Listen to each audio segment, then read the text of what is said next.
Good afternoon.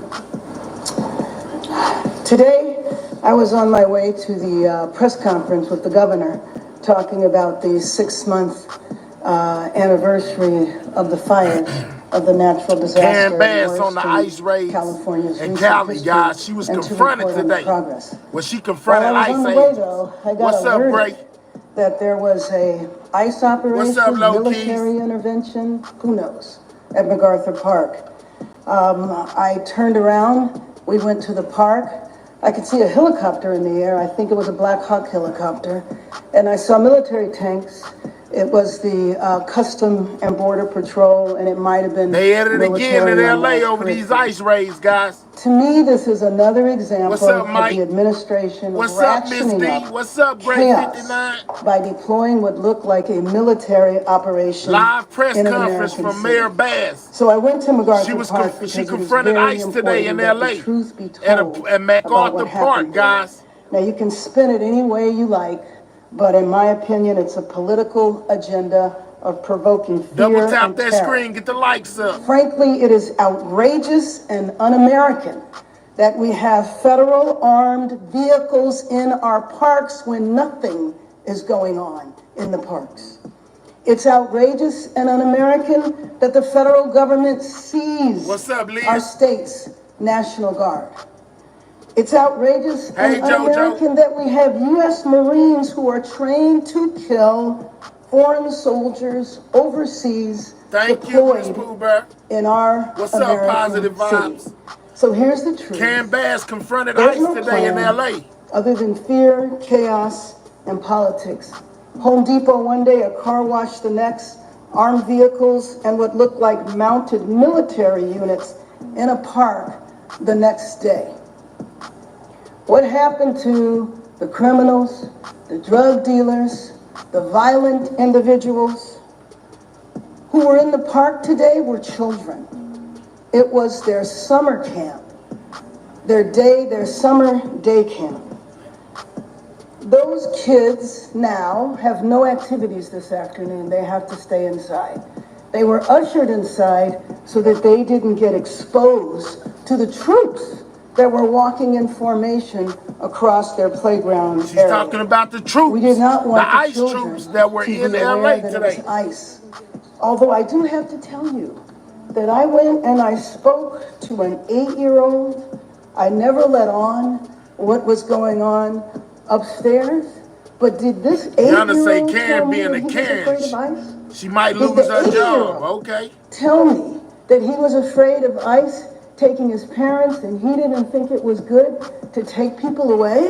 What's up, kid? So understand that that 8-year-old knows enough of what's going on that he's already traumatized in anticipation. What's up, the real I don't know if he had a sixth sense or not to know that they were upstairs. Yeah, that's but crazy. I think it's pretty dramatic that a child ICE troops pull up that he was on a park full of kids, guys. So what I saw in the park today looked like a city under siege, under armed occupation. And I have to tell you, spending many years traveling into conflict Continue to double tap that screen, get the lights up. It's the way the live press conference from Mayor Bass in California about ICE. The administration is continuing what I have framed as an all-out assault, military assault on our city, Custom and Border Patrol randomly driving through the streets, snatching people. That is when they're identified. It's Custom and Border Patrol, but we know sometimes they're not identified, so we don't know who they are. Well, I just think it's important that we continue to tell the truth to the American people. There was no protest. There was no disorder that required that. MacArthur Park, we've been working on. Had all military troops, guys, at a park full of kids, according to Bass. Conditions in that park for the last couple of years. And I just want to say, do we have the ability to show this? Because I did want... She's finna show it for y'all. The world needs to see the troop formation on horses walking through the park. In search of what? In search of what? Look at the look at the ages, guys. Where the children play. Nothing but kids. Ushered off. No riots, What no you see is in protests, a skirmish just zone kids. with the horses walking through. I do not believe that anyone was detained. Maybe they were. But then again, I don't think the goal is to detain. I think the goal is to spread fear. I think that's what it is. It's to terrorize Angelonos. It's to say to immigrants that are in our city of Make sure y'all immigrants getting those likes that they up. need Double to stay tap that home. screen. They shouldn't go to work. They shouldn't go to school because we're coming after you. Let me just acknowledge the organizations behind me. SALA, the Salvadorian American Leadership and Educational Fund, CHIRLA, Carescent, Clinica Romero, SCIU USWW, SCIU 721, St. John's Clinic. By the way, the St. John's Clinic was attempting to provide medical care to people in the park. They had to shut down because of the troops. Proyecto Pastoral, representatives and staff, local, state, and federal levels, UTLA, and the Central City Neighborhood Partners. With that, let me I got more of that introduce footage for President y'all of the City after the press Council, conference. Marquise Harris Dawson. Thank you so much, everybody, for ICE being here, and thank you. Armed agents were in a Thank you, park Mayor full Bass. of kids today on The horseback council is and on foot, very proud that the city at this moment is scaring led the by people, Mayor scaring the Bass. It's one of children the toughest moments that were playing we've inside faced as a MacArthur city. Park in And California. a city council of 15 members, it's That's rare what that happened. we all sign on and take the same position forcefully on an issue. And last week, Tuesday, What's up, Belinda? we What's stood up, together, all Miss D? 15 of us, condemning the raids, asking ICE to get out of our city, and indicating that we're going to remain resolute on our status as a sanctuary city. This morning was What's up, horrifying for Stephanie? so many of us. Make I sure happened to be y'all on the phone subscribing with to the chief channel about if you're another new. matter, and he starts to describe to me what he can see on video happening in MacArthur Park, which by all the videos that we see and all of it and all the inside information that we've gotten, it's not clear that anybody was picked up. It's not clear that there was even a illegitimate immigration enforcement goal for this morning. This morning looked like a staging for a TikTok video. And what we say to Border Patrol is the council, if you want to film in LA, Yes, this you is should in apply for a California. film permit like everybody else, and stop trying to scare the bejesus out of everybody who lives in this great city and disrupt our economy. Every day they are here, they disrupt the economy and they cost this state and this city and county Continue to get those likes dollars up, guys. in real Double money, tap that but screen also or click the those kind three you can't dots, hit count. that thumbs And up. that's making people scared to leave their houses, and making people scared to go to school and to the doctor and to call the police What's or the up, fire Ben? department when something is wrong. That is the kind of havoc that's being visited upon our city. And so we're very proud of what's been done in MacArthur Park, and we're going to continue that work, but we need ICE out of LA now. And with that, They want I'll ask ICE my gone, colleague guys. from the 1st District, who's led, along with the mayor, the great work at MacArthur Park, and it was on the scene very, very early, from the 1st District, Councilmember Adonis Hernandez.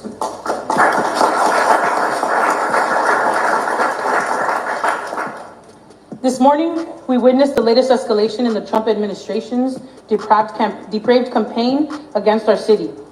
The National Guard descended onto MacArthur Park, bringing troops, military weapons and equipment, and armored vehicles to a community park, a community hub, a place where families gather.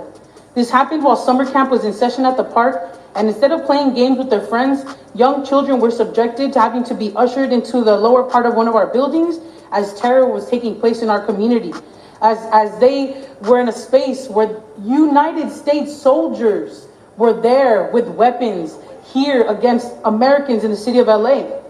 MacArthur Park is the Ellis Island of the West Coast. It was chosen as this administration's latest target precisely Let's get the likes because of up, who guys. lives there Double tap and that what it screen. represents. Resilience, Or diversity, click the three and the dots, hit American the dream. thumbs up. It is no coincidence that the president would target a place that so clearly embodies the values he has spent his time in office trying to destroy. When we invade and surveil our own neighborhoods, when we scapegoat and demonize immigrants, when we disregard due process, we are no longer living under the rule of democracy. We are living under occupation and authoritarianism. The actions from the federal government over the last month do not represent the values of our city or of our country. Sending United States soldiers to intimidate children at camp and señoras at the bus stop is not making anyone safer. Raiding Home Depots is not stopping crime. Tearing families away from their children isn't upholding family values. And let me be clear, the cruelty and the chaos that we see is the point. But Los Angeles will continue to support our families, will continue to resist, we'll continue to have each other's back, and we will continue to demand the immediate withdrawal of federal troops and ICE in our city. And now a call to all electeds and all people all across the country, from local cities, municipalities, jurisdictions, aldermen, governors, everybody. Please understand that what's happening here in the city of Los Angeles, we are the canary in the coal mine. What you see happening in MacArthur Park is coming to you. $140 billion new budget for ICE. What do you think that's going to do? That's going to transport what's happening here in our neighborhood. Which was passed with the big beautiful bill, guys. It's not happening by accident. So please watch what's happening. Please support Los Angeles. Please support California. But also, we need to work together to figure out how to make sure that authoritarianism doesn't take over our country. And very briefly in Spanish. Hola, buenos días. Yo me llamo Eunices Hernández, soy la concejal representando el primer distrito aquí en la ciudad de Los Ángeles, que también incluye el vecindario y la área de MacArthur Park. Hoy lo que vimos ocurrir en MacArthur Park fue que agentes federales llegaron en caballos, con trocas militares, con pistolas, a tomar espacio, a crear terror y miedo aquí en nuestra comunidad. No tenemos los números de gente que se han llevado o se han robado. No pensamos que se han llevado gente, pero lo que ocurrió hoy fue una acción para intimidar a nuestra comunidad, para que gente no salga de sus casas. Y ahorita lo que quiero que entiendan la gente es que prepárense, recuérdense sus números, hagan sus planes, cuiden sus hijos. Hagan lo que tienen que hacer para mantener sus familias. Let's take time to get those likes up, guys. Double tap that screen. Yo, if you're on a mobile device, double tap your screen or click the 3 dots, hit the thumbs up. And most definitely subscribe to the channel if you're new. ICE raids a park today in California full of nothing but school children. You know, on horseback. They were on horseback and they were on foot, guys. And they were armed, into which Mayor Karen Bass had to come step in. You know, fortunately, they said there was no arrest made, but Lord, have mercy, Jesus. Le quiero dar muchísimas gracias a nuestro alcalde y también a nuestro presidente del concilio, que han estado trabajando muy duro, hablando con representantes de todo el país para asegurarse que nuestras familias no sean arrebatadas, que no sean impactadas. So, muchísimas gracias por su apoyo. Thank you.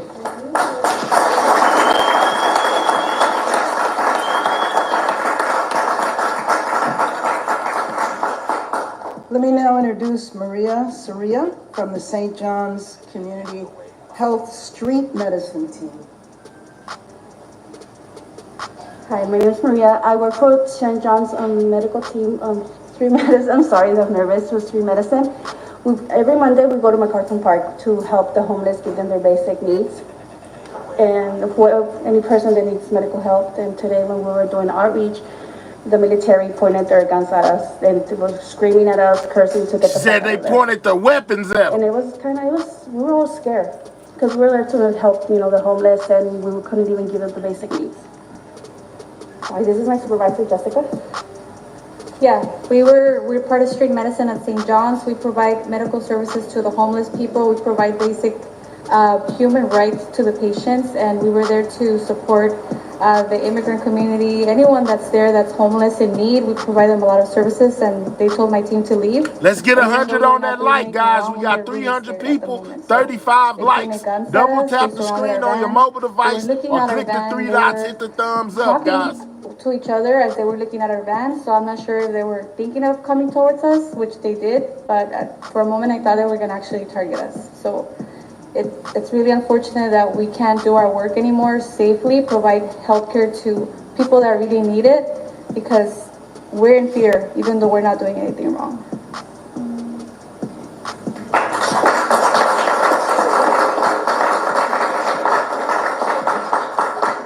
Looking for the hardened criminals with St. John's Clinic. In your van and in their booth that they had to close down. Let me introduce Jeanette Zanipatan, the Director of Policy and Advocacy for Chirla.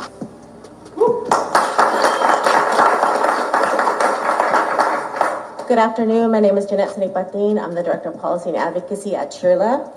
At nearly 31 days after the military siege of Los Angeles by the federal government started, more than 2,300 Angelenos have disappeared and uprooted from their homes and communities. One of the largest concentrations of armed personnel gathered today in the heart of Pico Union at MacArthur Park in Wilshire to inflict terror and confusion simply because they can. This is antagonism towards a whole city, cruelty to the maximum, and chaos for the sake of chaos. This isn't immigration enforcement. It's an assault of American values. And if it can happen in Los Angeles, it can happen anywhere. Y'all just gonna look over the children though? I hear y'all talking about the mass deportation and Trump said this, but they are most definitely, according to Karen Bass, targeting children, you know, who are not violent criminals, this, that, and the third. We just gonna overlook that. Let me know that ICE raids a park full of children, guys, in California. Must be released and come home. We call on the community to remember to exercise their rights, to remain calm, and to contact one of the Rapid Response Network numbers, such as 1-888-624-4752, should they need any referrals or assistance. I'm going to repeat this in Spanish. Hola, buenos días. Mi nombre es Janet Sanipatin. Soy la directora de Abogacía y Política en Chirla. Casi después de 31 días del inicio de las operaciones de ataque militar en Los Ángeles por parte del gobierno federal, con más de 2,300 angelinos desaparecidos y separaciones de sus hogares y de sus familias. Una de las mayores concentraciones de personal armado se reunió hoy día en el corazón de Pico Union, en el parque de MacArthur Park, para sembrar puro terror y confusión simplemente porque quieren. Los cambios tácticos seguimos mirando de esta administración muestran que su crueldad no tiene límites. Y la razón por qué lo hacen es porque pueden y quieren nada más. Esto no es control migratorio, es un ataque a los valores estadounidenses. Y si puede ocurrir aquí en Los Ángeles, puede ocurrir en cualquier lugar. Esto no solo perjudica a los inmigrantes, sino sirve para desestabilizar a las comunidades enteras. Nuestra economía local sufra y también la seguridad pública para todos sufra. Jason, no racist remarks. We're not racist on this channel. Estas operaciones debe de parar. La guerra psicológica y discriminada a Los Ángeles y a las comunidades debe cesar de inmediato y nuestros vecinos y seres queridos deben ser liberados y regresar a sus casas. Hacemos un llamado a la comunidad que se recuerde ejercer sus derechos, mantener la calma y comunicarse con los números de la red de respuesta rápida, como el número 888. Mark, that was most definitely racist. Chill out before you get deported. Ayuda o asistencia de cualquier manera. Aquí estamos para apoyar a la comunidad. Gracias.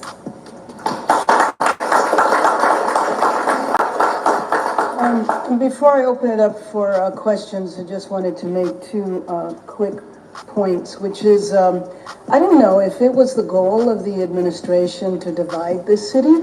It has failed. This city stands united. You don't see opposition out there saying we need to be careful. The fact that there's so many people behind me, and by the way, this was pulled together in a very, very short amount of time, I think is an example of the urgency and the outrage that we all feel. When I got to MacArthur Park, by the way, and my purpose was, one, to witness what was going on, but then when I got there, to do what I could to stop it. And so I asked an individual from the Custom and Border Patrol who was in charge. They put me on the phone with the individual. We need 50 more likes, guys. To end what was the purpose in them being here, but it absolutely needed to end. He said that they would be leaving within minutes. And I believe a few minutes later they left, but they clearly had been there for a while With that, let me open it up and I'll turn it over to Zach. First question to Alex, then down, talk about orange, and then up here to Matt. Here, Beth, it's now been 30 days since the first major operation that kind of led to this string of protests. Anything else you'd like to add about what you've seen in the past 30 days and your message to the community as it's clear that the Feds say they're going to continue on with this work in Los Angeles? Well, my message to Angelenos is, and I'll say it over and over again, we are a city of immigrants and we support Angelenos. Don't put misinformation in my chat. They got here, where they came from, our white. I haven't heard anything about the passing of Snoop Dogg. Why would you come here and say that? We know that there are entire sectors of our economy that cannot function without immigrant labor. We also know the pain and the suffering and the lifelong trauma that this does to families, in particular to children, not to know where their parents might be or might not be one day to the next. I think that is very important that we always make that clear, and that we continue to push back and use every possible means we have, and one of which is legal, and the other one is with organizing and expressing. What's up, Bean Baby? Outrage. Hey guys, we need y'all to get the likes to 100. What are we doing? Double tap the screen on your mobile device or click those three dots, hit that thumbs up, and most definitely subscribe to the channel if you're new. No, there's no sense. And then, you know, frankly, we are managing by rumor. And so when we hear of a rumor, which we had heard rumors about MacArthur Park for some time, and today they came to fruition, which was a real, you know, again, just such a disservice to the city. What was going on now? 40 more likes, guys. Double tap that screen. This morning, on my way here, as I often do, and the park was quiet. There were some of the usual actors that are there until we deal with the addiction, you know, and mental illness. But that's the whole point of St. John's Clinic. That's the whole point of the healthcare providers. ICE raids a park full of children in California today, guys. That's what they're speaking on. But your question, I'm sorry. No, we don't know how long this is going to last. I've heard 30 days. I've heard 60 days. You're going to go Pete, and then folks can say what Mayor, would you say that this was a pushback by the federal government regarding statements that most of the people here have said over the last 30, 40 days regarding this is LA, you know, South, everything else, and they're responding by saying, sorry, this is federal law, we're going to enforce it. You know, if that's the case, if our troops would be used in that manner to push back because of statements that have been made, that's extra outrageous. That's a use of our tax dollars. That's a misuse of the young women and men who sign up to serve. I think of the National Guard that are here unnecessarily.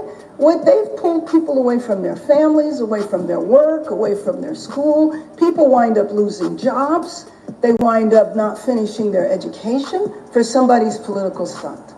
Was there anything more that Mr. Rubino told you in that conversation? No, not in that conversation, no. He just said that he would be getting them out. He would be getting them out alone. There's a comment from a reporter who spoke to Mr. Rubino. Quote, this is Mr. Rubino's voice, not mine. I don't work for Karen Best. Better get used to us now because this is going to be normal very soon. We'll go anywhere, anytime we went to the Los Angeles. Unquote. Maybe he needs to work for Karen Bass. I know, he works for the President of the United States. Is there a time perhaps to lower the rhetoric and lower the temper of the rhetoric on both sides? Absolutely, as soon as they stop marching troops that 30 more likes, guys, 30 more likes. Yes. And then you know, Pete, I mean, there's conversations that happen in public, and then there's other conversations too. What did you say? This was not, since you said nobody was arrested. I haven't been able to determine if anyone was arrested or not. This was purely like a reconnaissance. They were going through the areas. You don't need troops to do that. Right. And by the way, how about using undercover folks or drones? They really needed to use all of that military equipment as reconnaissance? Yes, you can do Well, I call it a political stunt. If you want to call it a dog and Mayor Bass calls it a political stunt. Says they were just using the troops to scare those children, guys. No, I will never feel helpless, and I don't think anybody here feels helpless. That's not in our DNA. We're going to continue fighting. We need 30 more likes, guys. Y'all down there being very verbal in the chat. Make sure you've hit that like button. I'm not going to get used to it because last I checked, I was elected to be mayor of the city. That did not include a federal takeover. So either you believe in democracy or you don't. Did he say those words to you on the phone? Did he say what? To get used to it? No. Yeah. No. You're saying that happened in a later conversation. No, he didn't say that. He didn't talk to me the way he talked to you. I think he knows better. Oh, let's go. Say she think he knows better. Talking about Trump. Against the raids, how opposed the raids, what I haven't been hearing from your office, or really from city council offices, what is to be done? Are there any executive Do not, actions, let me tell y'all something, man. So, do not use racist remarks in this chat, or you will be blocked. I'm telling you now, this is not a racist channel. Keep your comments respectful. Yeah, I seen the M word. Don't put it in my chat no more. Mods, we need all of y'all on standby because there's some people about to get deported right up out this chat with the racist nonsense. This is not a racist channel. Still having faith in at least one branch of our government, the judiciary, in hopes that we could get this stopped. Would you? You said in the next few days. I mean, it's been a month. Why the long term? Well, I don't think it's the long-term route. You have seen us responding every single day to the extent of our abilities, but you also know that it's been tough here not knowing what exactly they were going to do. And then there is the limits. So the federal government can drive into Sacramento and seize power, which is what they did. But we have to fight back in our only way possible. Would you like to respond? Okay. Next. I would like to ask, Mr. Hernandez, if you could in Spanish for our audience so that we know. El alcalde acaba de decir que no se ha desesperado, que no se ha dado por vencido, que se está haciendo algo. ¿Qué le diría a esa gente que 20 more likes, guys. Double tap that screen.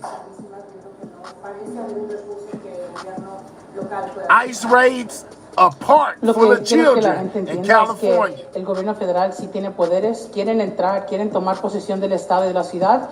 Lo que necesito es que ellos hablen a sus miembros del concilio, porque nosotros podemos apoyar con asegurarse que no prenden sus viviendas, asegurarse que tengan comida en casa. Eso es lo que podemos hacer y lo que estamos haciendo. También estamos haciendo entrenamientos para que gente conozca sus derechos y no nomás para nuestras comunidades inmigrantes, negocios chicos y todos en la comunidad y enseñándoles a la gente cómo pueden responder cuando estas situaciones están ocurriendo, cómo filmar, cómo tomar información para que podamos guardar evidencia para apoyar a nuestra gente. No le voy a decir que nosotros tenemos la pastilla mágica, que tenemos las soluciones, que tenemos todas las protecciones para que no entren a nuestra ciudad. All right, so for all the people that's just coming in since she's speaking Spanish, let me tell y'all, what has happened is ICE raided a park full of children in California to the point to where Mayor Bass had to come step in order to basically, you know, survey what was going on. Their whole stance is, what do you need armed troops for in a park full of children? What were you trying to do, you know, with the weapons and the people on horsebacks in a park full of children, guys? This happened in California a little bit earlier, to where Mayor Bass felt like that it was needed to hold a press conference in order to bring awareness that basically the troops are out there around children.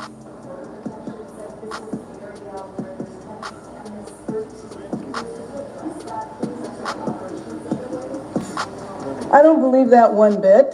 I think that if that were the case, there would have been coordination. But by the way, we have a police department. The police department is fully capable of dealing with this issue. There's a gang unit within the police department.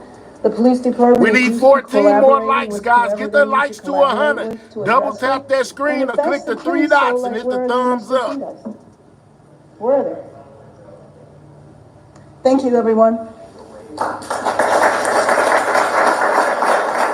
All right, so that was Mayor Bass, guys, on what took place today in California, guys, with this park situation. I also got video footage of what actually happened, you know, with the ICE agents. Guys, check this out. Breaking news here. This is in MacArthur Park. Scott Reif is in Air 7 HD. And Scott, we have a lot going on. We haven't seen much in the way of detentions at this point, but we see a lot of confrontation. What are you seeing?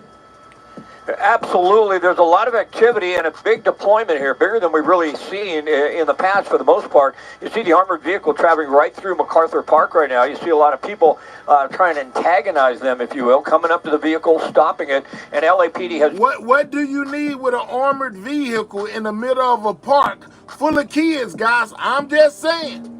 Just responded. It looks like LAPD is going to be involved in some crowd control. You see them there on the bottom of your screen, but we'll push back into the armored vehicles. One of the things that is so difficult, these agents are not identified. You can't tell if it's ICE, you can't tell if it is National Guard. We had a convoy of National Guard vehicles go through here a few moments ago, and they left. We have 4 or 5 vans standing by as well, and then all the other unmarked vehicles. You can see the crowd is getting closer and closer to what could be ICE agents. We don't know that for certain, but in the past, when we've seen this type of activity, that is what it has been. But as you mentioned, we haven't seen anyone detained. We haven't seen these agents go out into the crowd and try and grab anyone, and it looks like now they may be moving through. Interestingly enough, earlier we had a report that Mayor Bass was here for a short period of time, and then we believe she left. Whether she just stumbled across this or she planned to come here and let people know that ICE may be involved in this activity. If it is ICE, is unclear. But certainly there's a lot of activity here, and you can tell a lot of the crowd is getting extremely close to these vehicles, and that's a problem, and that's why LAPD has responded. It looks like they're going to try and eventfully try and make sure the crowd does not get too close to some of those vehicles. Usually LAPD does not assist, but they will be involved in crowd control, and that appears to be what is happening. Scott, again, we're looking at this. We don't exactly know why these... This is footage from that park where ICE, MacArthur Park in California, where ICE raided. They said at first it was just children out there. You know, the people came a little bit later after they found out that ICE was basically out there, you know, with weapons, you know, and on horseback and foot, you know, watching the kids, in so many words. Why these federal agents are here. And we don't actually know exactly what agency they're with, correct? That is correct. It makes it extremely difficult when they are not identified. We don't see anything on the armored vehicle. We don't see any of the other vehicles marked with identification, just police. Nothing but police. No specific agency, no FBI. And it looks like now they are rolling through and leaving. We don't believe any detentions or arrests were made. We didn't see anything like that. But it was interesting. They have a Black Hawk helicopter, DHS's, Homeland Security's helicopter, is overhead. Dang, they had a Black Hawk helicopter overhead, guys. Like we were going into a real situation in a park full of kids. What are we doing? LAPD did respond. They rolled through, and then they just left. But at one point in time, there was probably as many as 30 National Guard vehicles that drove through the streets. And boy, to see that on our streets, it's the first time I've really seen that many National Guard vehicles. I mean, large vehicles. They're big vehicles strolling through the neighborhood, down through our streets. That was certainly unusual. It looks like whatever activity is going on now is dissipating. It appears that they are leaving, and it looks like LAPD may be leaving as well. But it was touch and go for a moment there. It's unclear if any arrests or detentions had been made. Well, Scott, the National Guard was what I was going to ask you about a moment ago, because it almost looked, because you mentioned it, but there were a lot of National Guard, heavy, a police officer almost hitting people in the street there. Again, that is odd, but it's almost as if something was scheduled that maybe was canceled. It appears that that could be the case. That very well could be. It was a large deployment of what appears to be ICE, federal agents of some time before. That police officer swooped right at one of those people on the street. I mean, I've really never seen anything like that, where they intentionally tried to almost hit someone on the street. That was quite unusual. But as you mentioned, there was an extremely large deployment here of federal agents. They have left now. Now, whether they had scheduled some type of huge raid in this area and then somehow It got counteracted by people knowing about it, and they left.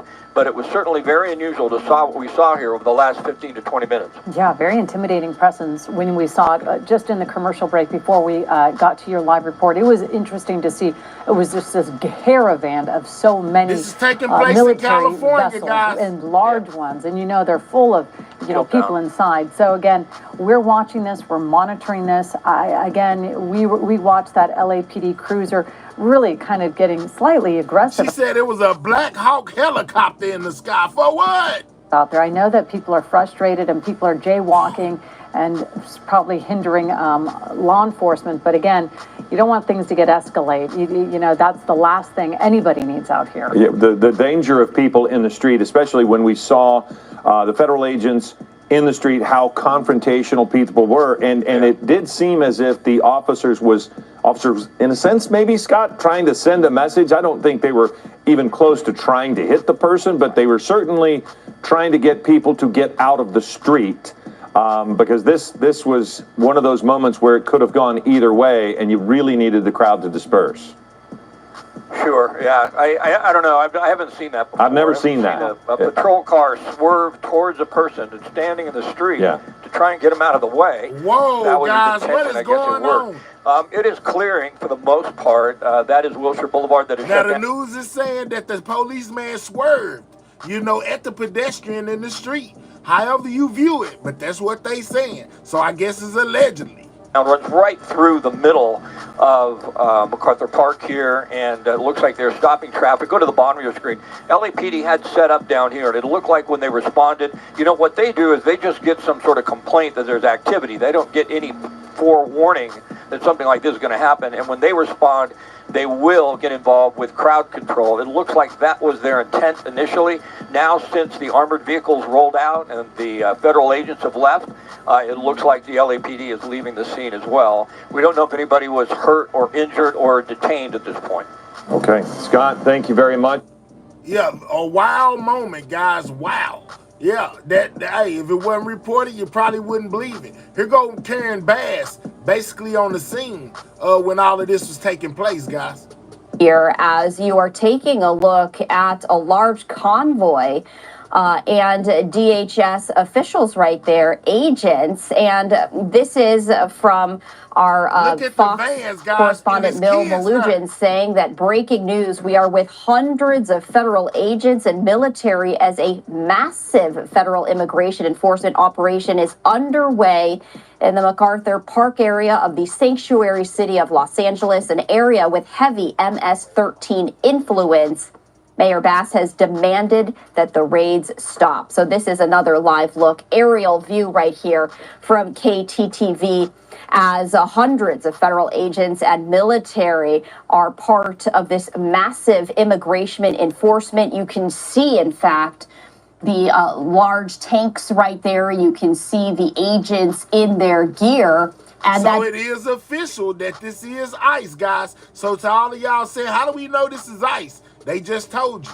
Does look like it's Mayor Bass who is surrounded by photographers. So we're working to get more information on this. It does look like she is going to be discussing this with some officials.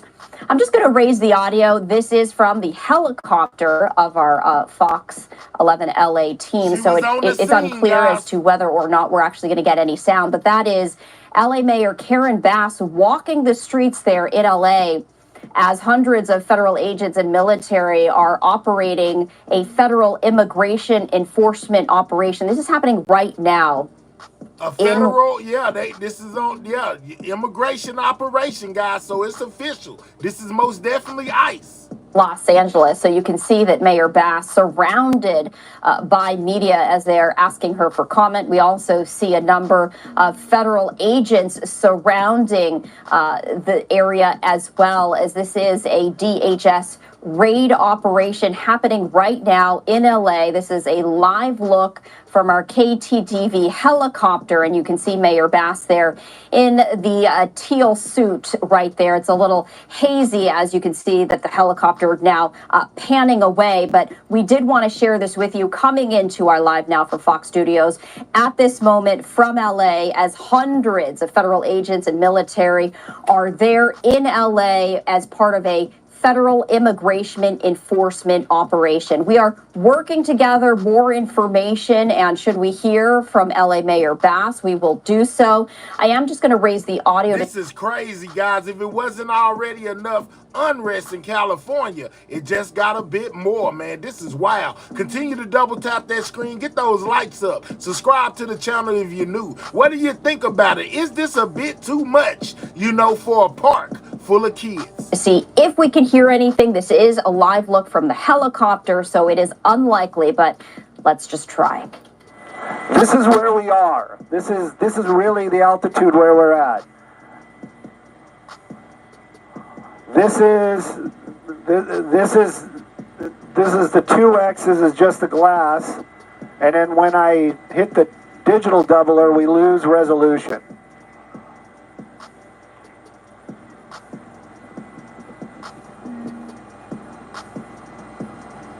All right.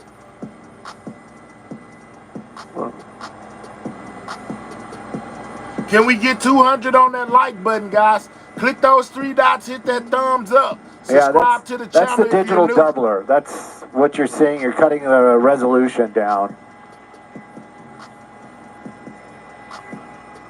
And that actually, according to the machine, is sharp.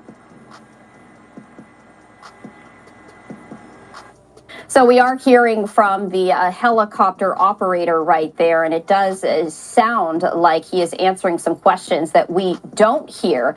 But this is some breaking news out of Los Angeles, as a federal immigration enforcement operation is currently underway. You see a large crowd right there. LA Mayor Karen Bass is at the center of this large crowd. As you can see, some of the tankers right there on the street in LA.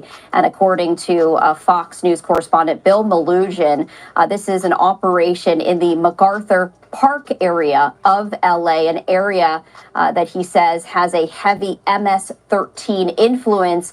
Mayor Bass right there demanding that the raids stop. And you can see that it's getting a little physical right there, as the crowd is kind of pushing towards this police vehicle. You can also see on the right-hand side of your screen some of these federal agents in their gear right there with their helmets on, with their vests. So it does appear perhaps that Mayor Bass is getting into this vehicle, as she was surrounded by the media as well as a number of individuals. So that's crazy, y'all. But it's most definitely happening, man. California, yeah, man, this is crazy. More of a look at the ground level of what they were over there doing in Cali this morning, man, with Mayor Bass.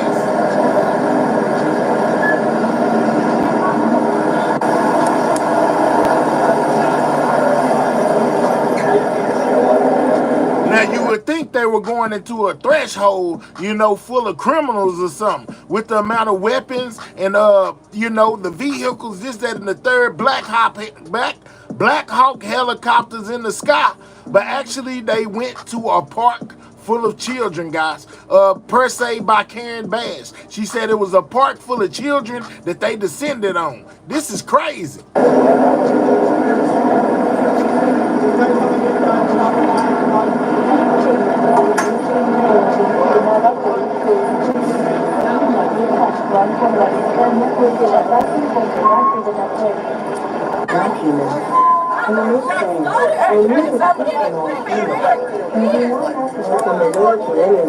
It wasn't a protest they went to. It wasn't an unruly situation that they went to. They went allegedly to a park full of children, guys, and full military outfits, vehicles, and weapons, dog, as well as some on horseback, for a park full of kids.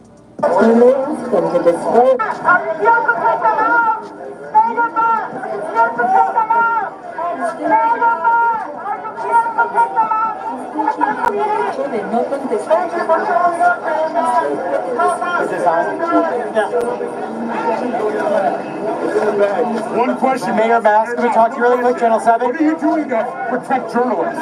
All the journalists have been shot, arrested, disappeared. I'm scared about to do my job. What are you doing personally to protect journalists? What are you personally doing to protect journalists?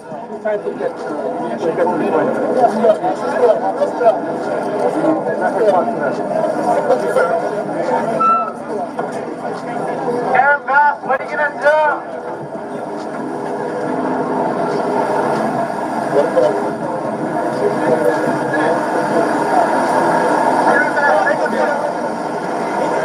I'm sorry, excuse me.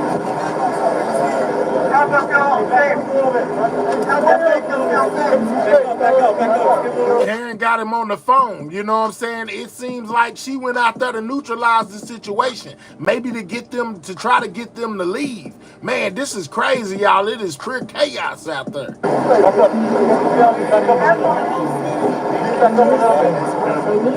Get your back up for a second. No KKK, no fascist USA. No KKK, no fascist USA. Are you down on the haircut there? No KKK, no fascist USA. The white people, we can walk that way. All right, he's getting ready to depart. We're going to walk that way and hopefully. I'm trying to get the sheriff out. The sheriff's we're like a block away. We're following them.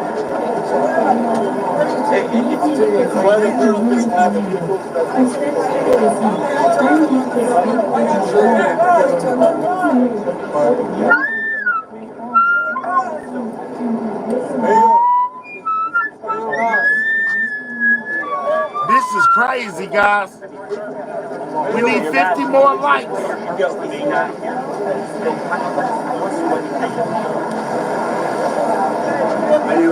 What is Syria really doing for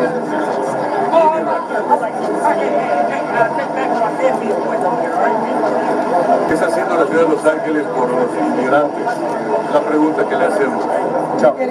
And right here she is on the phone with the person who is running this operation. These guys is chief. You know, this is crazy. I heard them saying they're getting ready to leave or whatever, but this is what inspired that press conference that I just showed y'all at the beginning of the show. Okay, please, can you leave ASAP? If you listening, you can hear her asking the chief, can you please leave ASAP? Please.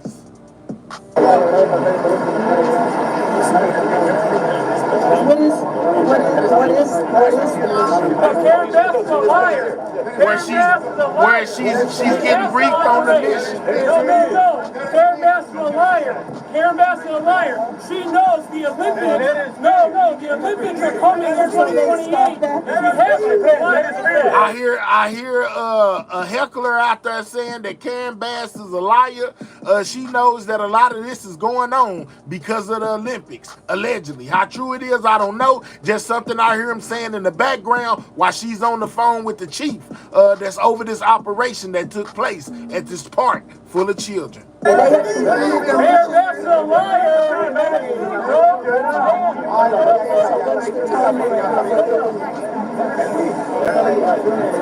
Come down.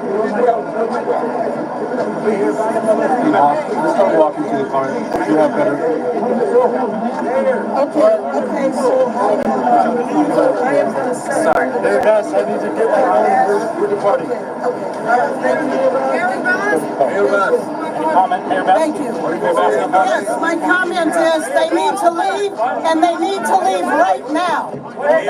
Y'all hear Bass say they need to leave, and they need to leave right now. They need to leave, and they need to leave right now. They need to leave because this is unacceptable. She said they need to leave because this is unacceptable, guys. They need to leave because this is unacceptable.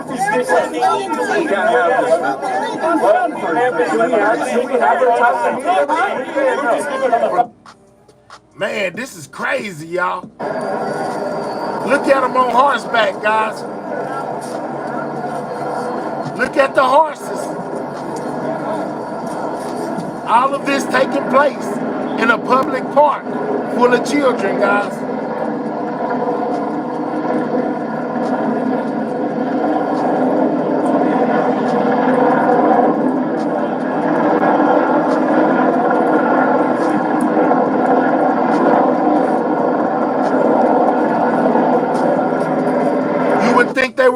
under some top secret mission, you know, but they're basically just going into an area full of children, guys. Is this really necessary? I don't think that all of this is necessary for a park full of children. Maybe somewhere where, you know, it's some active gang members or violent people, you know, but for a park full of kids, guys, come on now, have a heart somewhere. This makes absolutely no sense in my opinion.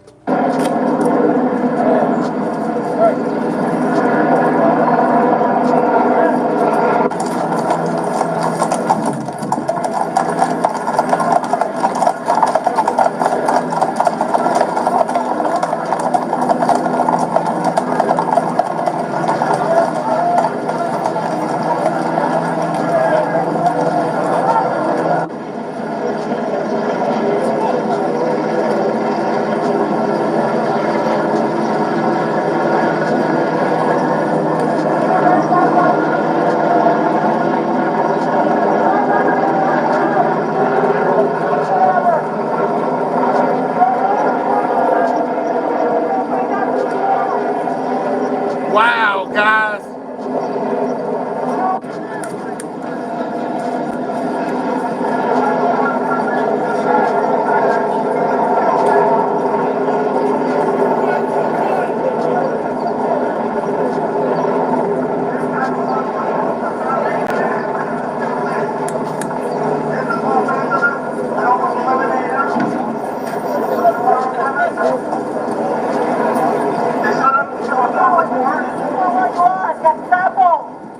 This does not make American citizens feel safe. Your names will come out. You can hide now, but you will not be able to hide forever, you cowards.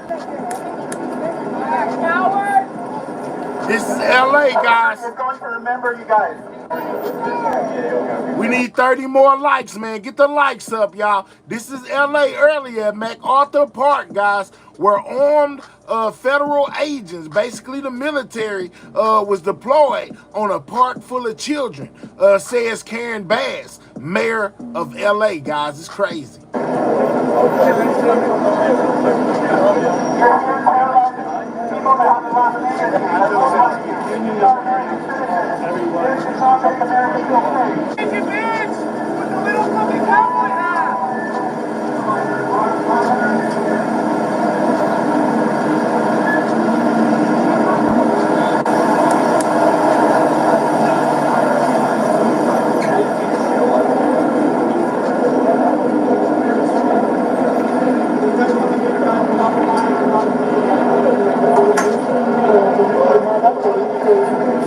I look at this, I feel like I'm playing Battlefield or Call of Duty as I look at these guys in this full gear, guys. They in full gear, and ain't nothing out here but children playing in a park. MacArthur Park, that is, in LA.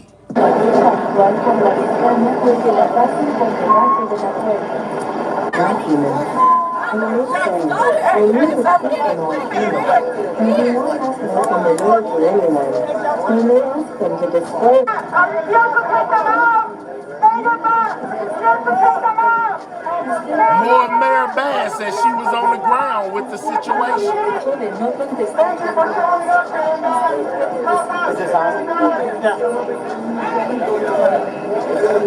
One question, Mayor Bass. Can we talk to you really quick, Channel 7? What are you doing to protect journalists? All the journalists have been shot, arrested, disappeared. I'm scared to come out and do my job. What are you doing personally to protect journalists? To leave right now. They need to leave because this is unacceptable. We can't have this.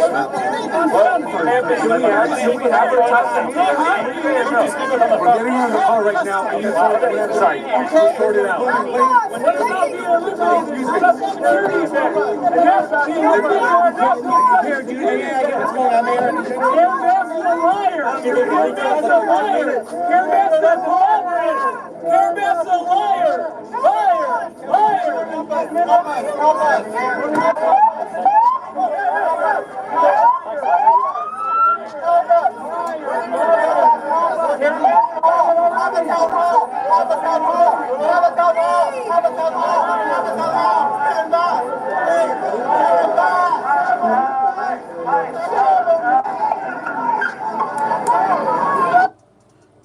Whoa, guys. In this day, I will be exercising my Fifth Amendment right to remain silent. You have the right to speak against bullies. You do not have to sign on the document. In this day, I need to speak against bullies. You do not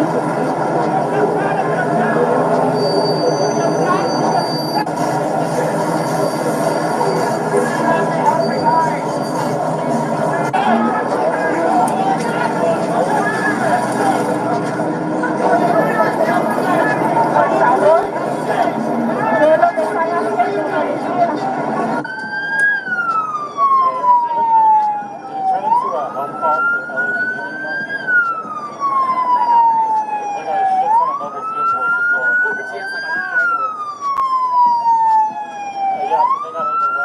This is crazy, y'all. Yeah, man, all of this happening in LA, man. All of this happening in LA, man. Look at the orange people. Lord, have mercy.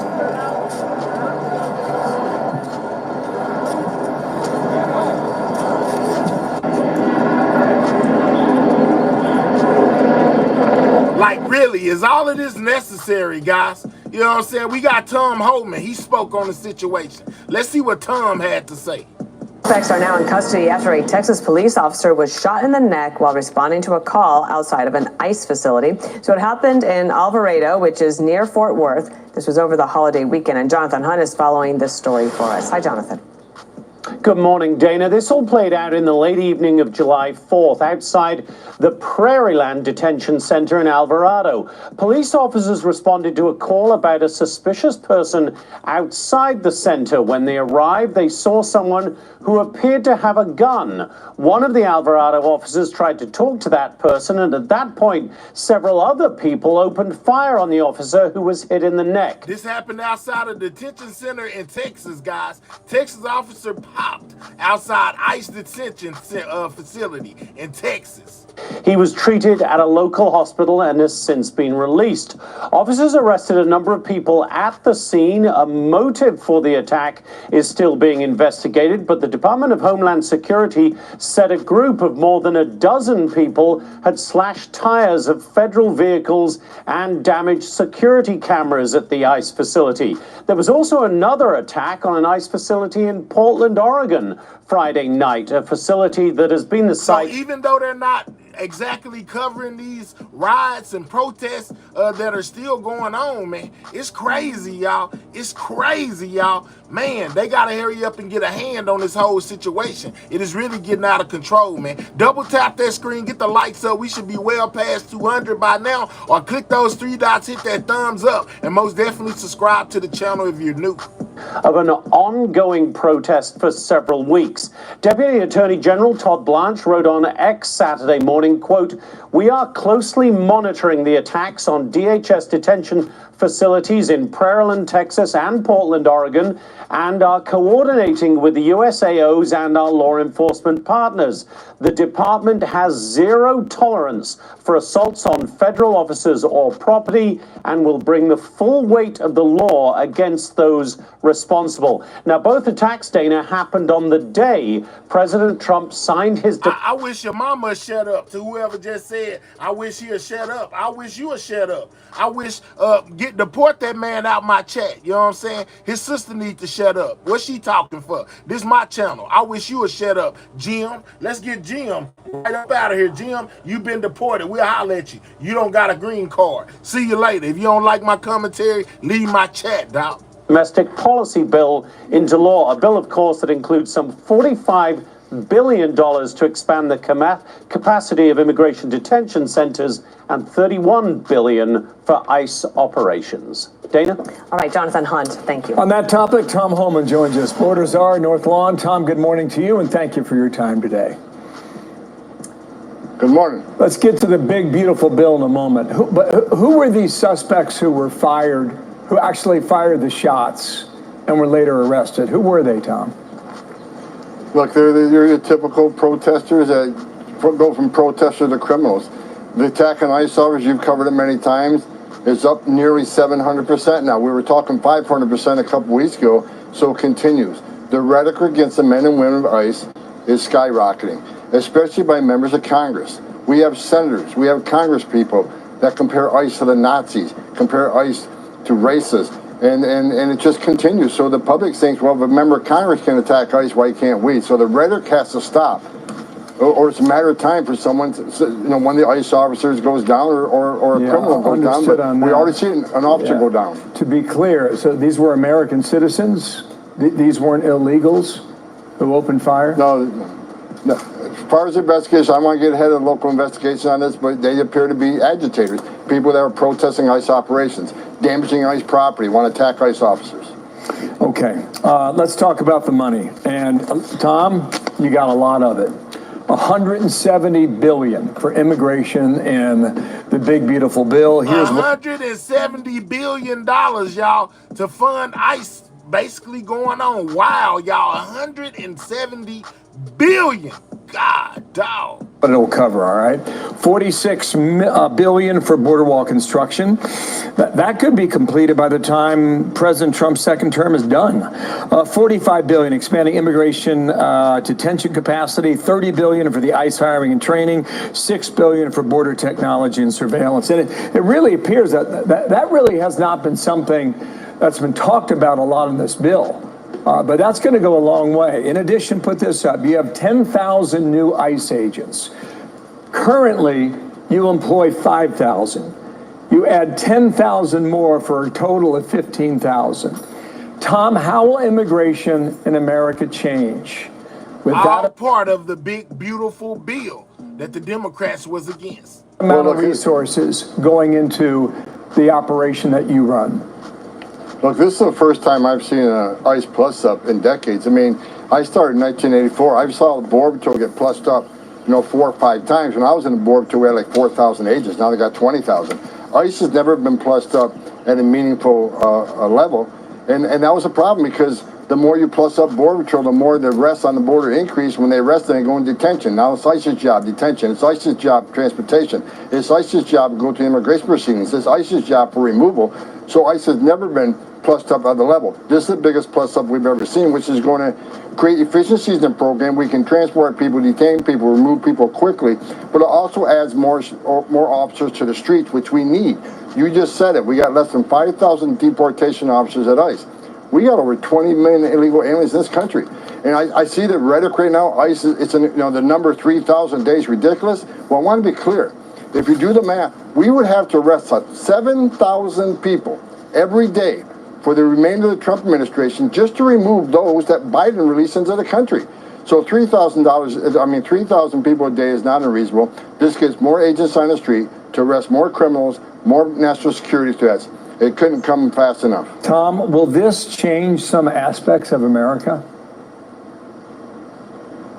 Look, I think it's going to make America safer. For every criminal alien we take off the street and deport to another country, for every national security threat. Look, we got over 200 Iranians who are arrested since the Iran conflict. So this is going to make this community safer. We got over 600,000 illegal aliens with criminal records walking the streets of this nation. With this plus up, we can take them into custody, remove them quicker. That's going to make this country safe again.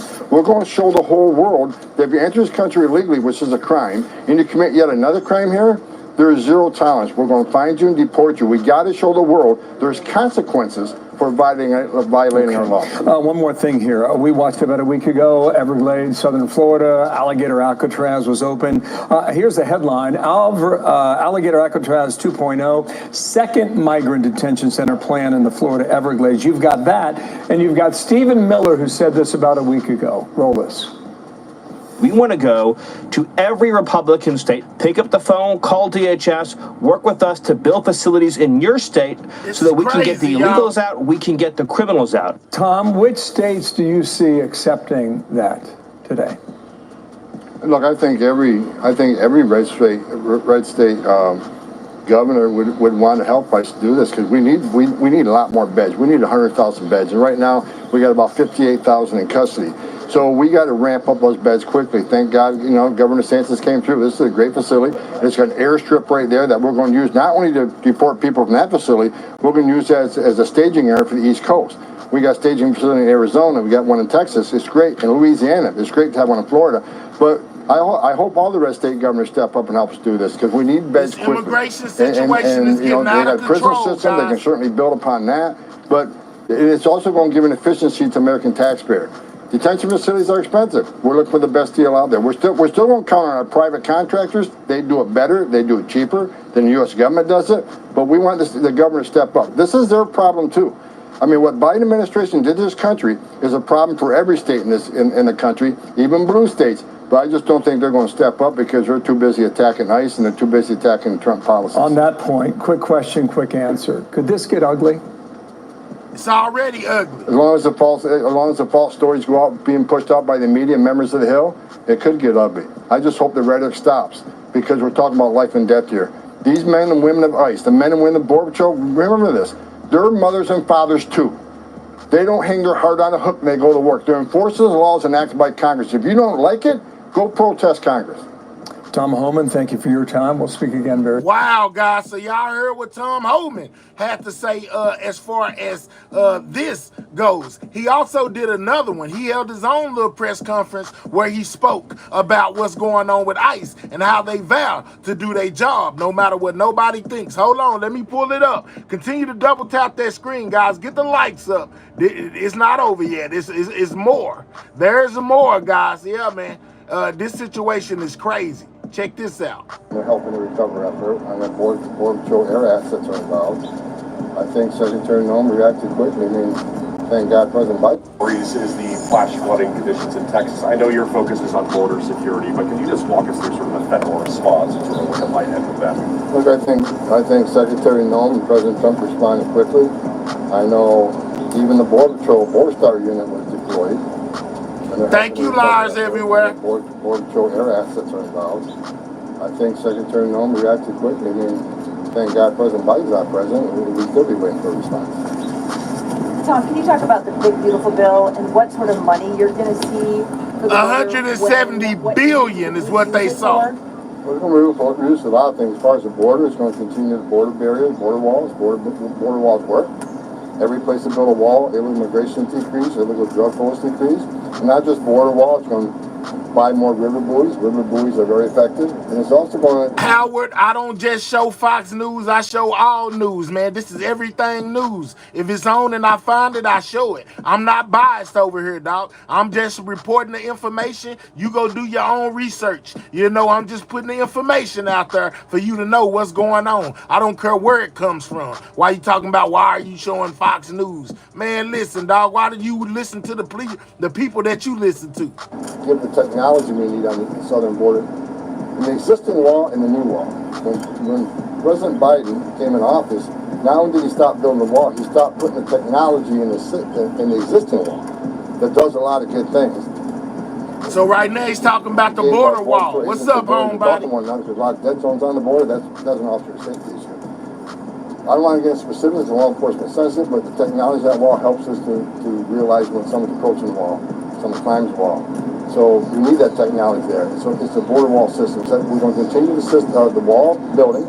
We're going to continue the technology within that wall, and the technology also for port of entry. You know, we want legal traffic, legal trade to come through the ports as quickly as possible, but we want to, of course, see as much contraband as we can. So more technology will make that happen. As far as ICE, it's a huge plus up. 10,000 more officers. ICE, look, I've been doing this since 1984. Border Patrol's been plussed up many times, and I appreciate that, and I'm supportive of that. But when people Border Patrol arrest somebody, they go in detention. Then they go into immigration hearing. Then if they get ordered removed, they get removed. That's all ICE's job. So our Border Patrol got plussed up over decades. ICE didn't. So now ICE finds the resources they need. And, you know, it's going to put more boots on the ground, which we need right now. I just did an interview. There's over 600,000 illegal aliens in this nation with criminal histories walking the streets. We need to find them quickly. And for those that say 3,000 a day is too much, I want to remind them, do the math. We'd have to arrest 7,000 every single day for the remainder of this administration just to catch the ones Biden released the nation, right? We talk about 12 million illegal aliens. We've been talking about 12 million for 2 decades. We got to catch 3,000 illegal immigrants every day. That's what he said. Just to catch up with the people that Biden let in. 3,000 migrants a day. Wow. You know, at least 8 million were released in this country under Joe Biden. So we're well over 20 million. I'm being conservative. So more boots on the ground means we arrest more bad people and make this country safe. Mr. Homan, Zohran Mamdani, the likely next mayor of New York City's promised not to cooperate with you or with ICE or with deportations of any kind. Do you have a plan? Is there a plan to work around that? How are you going to handle it? Just like I'm at, because we're going to be in New York City, and President Trump said it 2 weeks ago, we're going to double down, triple down in sanctuary cities.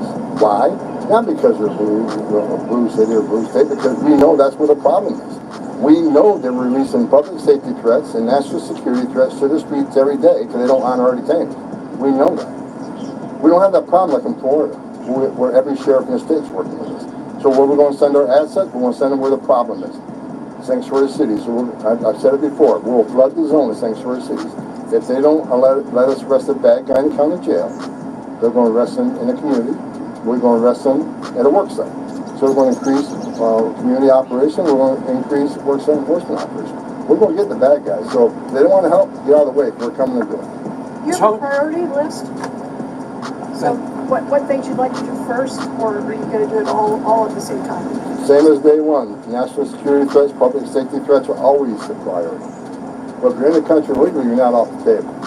I mean, I see people, saying we're arresting non-criminals. Well, they're in the country legally. That's our job. And we told ICE agents in the process going out looking for the bad guy. And this is the problem with sanctuary cities. When we go to the community to go find the criminal, many times we're with others that may not be a criminal target, but they're in the United States illegally. They're coming too. We're going to force immigration law. Unlike the last administration, where Secretary Mayorkas instructed ICE, you can't arrest an illegal alien for simply being here illegally. They got to be arrested or being convicted of a serious criminal offense. He rewrote the law. That's not what the law says. We're going to force law. That's what the people put President Trump in office to do, and that's what we're doing. Mr. Homan, it's a little out of your area, but Secretary Noem has rejected the idea that staff shortages had anything to do with the problems in Texas and forecasting and getting warnings out.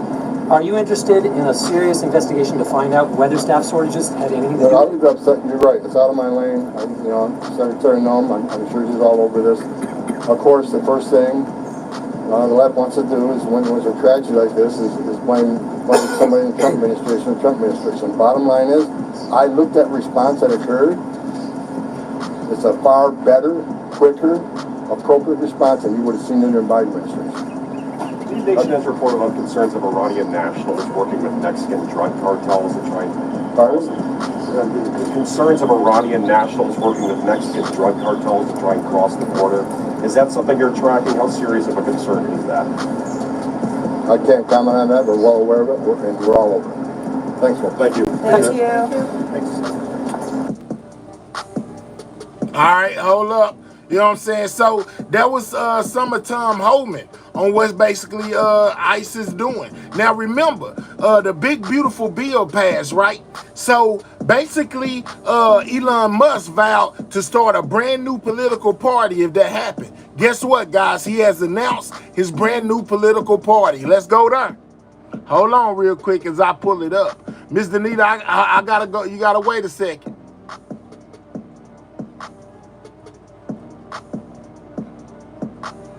Over the past 5 weeks, the billionaire Musk tweeted out a picture of a countdown clock saying it's basically, it's no one has been arrested o'clock again.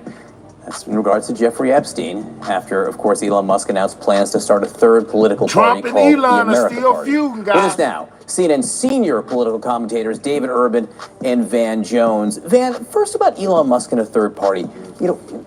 What can he actually win here, or is this just about making others lose? Well, I'm very curious about this. His strategy apparently is to see if he can pick up 5 or 6 seats in the House and 1 or 2 in the Senate, which, if things stay divided like this, would give him an awful lot of power, an awful lot of leverage. Now, what Senate seats he's going to get is kind of hard to figure out. But you do have some House races and some places where there's enough discontent with both parties, enough discontent with the status quo, that you might be able to pick up a couple of seats. And a few seats in a closely divided House could give him some leverage, but it's a long shot right now. David Urban, you got tentacles everywhere. I mean, how worried is the White House about this? How worried are you as you look at your home I turf hear in you saying Pennsylvania? your birthday is tomorrow. Yeah, John, as Van alludes to, this isn't about winning hundreds of seats. This is about winning a seat or two. And when you're an individual who has several hundred billion, not a million, but 700 billion that you can spend on these races, if you choose to, it becomes a real problem. But listen, I would just point out one thing. How is President Michael Bloomberg doing these days? Because remember, he spent $500 million of his own money on a race. So money isn't dispositive, right? You have to have good candidates. You have to have good issues. And listen, I think that Donald Trump managed to put together, if you look at the coalition, Van knows this very well, if you look at the coalition that Donald Trump put together to win, become president, it's basically a third party. He put together, blacks, Hispanics, gay people, straight people, college educated, non-college educated. It is its own third party. This is on Musk's new political party since the big beautiful bill passed. He vowed to start his own political party. Can I ask you both about this Jeffrey Epstein tweet from Elon Musk? David, Elon brought back think he's doing Jeffrey poking the bear again Epstein on that? into the fold in his there is beef this news with Trump. overnight. Axios and others reporting that the Department of Justice is saying, definitively Epstein killed himself, that there won't be any other further, arrests or prosecutions here, that there's no client list. And there are people in the conservative world who are like, what? We thought you were going to tell us stuff.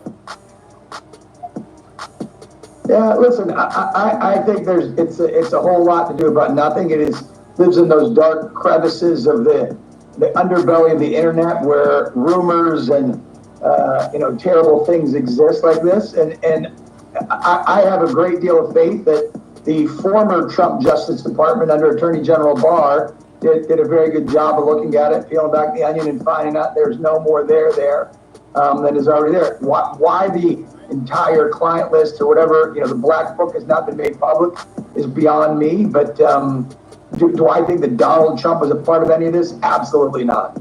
Conspiracy closed? Oh, I just think that Musk has a constituency he's got to play to, which is the bottom feeders on X, and that's what he's doing. CNN senior data analyst Harry Enton is here. Let's talk parties, Harry. This new party that Elon Musk says he has founded, what's his base? Yeah, this entire thing makes very little sense to me. It makes about as much sense as selling sand in the desert. What are we talking about here? What is the size of Elon Musk's base? Well, I calculate it to be about 4%, just 4%, 1, 2, 3, 4% of all voters. What is that base made up of? Well, it's those who view Elon Musk favorably and the GOP unfavorably. We're talking just about 4% of all voters out there, because it turns out most of the people who like Elon Musk already like the GOP already. That is, they already have a party for him. In my mind, there is just no base for Elon Musk's third party in the electorate, at least initially speaking. All right, when we talk about third parties at the presidential level, the candidate who most recently had the most success in terms of getting the most votes was Ross Perot. So how does Elon Musk compare to Ross Perot? Yeah, we'll go all the way back in the time machine to 1992. And we will note Americans with an unfavorable view, i.e. essentially that Musk starts off with far more against him than Ross Perot ever did. Americans with an unfavorable view of Ross Perot was only 14% back in 1992. Now, the vast majority of Americans are already against Elon Musk, 58%. So what we're essentially saying here is that Elon Musk is going to go into an electorate that already dislikes him, is already against him, while there were far more people who are open to the idea of a Ross Perot third party or independent candidacy as compared to an Elon Musk third party in which the vast majority of Americans have already sided against the man from Tesla. So Elon Musk says he's going to play, forget, the presidential election is years away. The congressional election next year, he says he wants to play there. What's the history of third-party candidates in congressional races? Horrible, awful, terrible, terrible, terrible. What are we talking about here? All right, elected to Congress from a third party since 1970, just 0.2% of all winners were either third party, independent, or write-in. We're only talking about 24 out of over 13,000 winners. The bottom line is third party, independents, they just don't succeed. Donald Trump is right when he's talking about the fact that third parties, simply put, don't work. I will leave with this one coda, though. When you're talking about 4% here, it may not be about winning the race, but 4% has been enough to sway an election back and forth. Ralph Nader in 2000. Do y'all think Elon's new party will work, guys? There's just a little bit of information inside the information I already been bringing more on y'all. this, I am joined now by Democratic Representative Josh Riley of New York. First of all, just what are your thoughts on Musk's announcement that he is going to be forming a third party? To be clear, there are other parties, the Green Party, the Libertarian Party, that already exist. But what are your thoughts on him as a multi-billionaire putting his name forward and saying, hey, we're going to have another party in existence? Yeah, well, it's good to be with you. I'm talking to you from the basement of our house in Ithaca, and if you can hear my 2-year-old crying, you know what his views on this are. Mine, look, I get the frustration that people have with both political parties. You talk to folks across upstate New York. I was just out at Highland Park for the 4th of July, and people are really frustrated because they look and they see a Democratic Party that has become weak and out of touch and condescending, and they look at what just happened in Washington with the Republican Party, and they see a party that's beholden to special interests in the pockets of we're going big to the oil, White House in the next, pockets guys. of all the corporate PACs, and you look around and you think nobody's fighting for you. And so my approach to this job, I can't speak to Elon Musk. And the feuds between him and Trump, nobody really cares about that stuff around here. But my approach to this job has been to show up in places that Democrats often don't go and show how the work we do can actually make their lives better, whether that's lowering utility prices or lowering grocery prices. The man behind Doge now has a new mission for himself, and that is to create a third party somehow.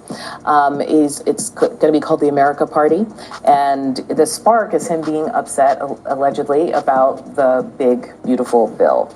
I have to be honest, I can't think of a person who is like more unpopular in a lot of ways. I'm being very generous here, politically. Yeah. But Isaac, who... Look, the last successful third party was the Republican Party. It started in 1856. It got a presidential candidate elected in 1860. It is a hard thing to do. That said, Musk has a lot of money, and you are right about his political unpopularity, but many And by people... that, I mean Democrats are For sure. very much not interested, yes. and now perhaps he's rocked the boat with his Trump I don't think support. perhaps. Definitely. That said, many people doubted that he would actually follow through with the spending that he promised he would do for Trump, and he did. Many people doubted that he would be a really effective force in Doge cuts, and he was. So Yeah. let's see what happens here.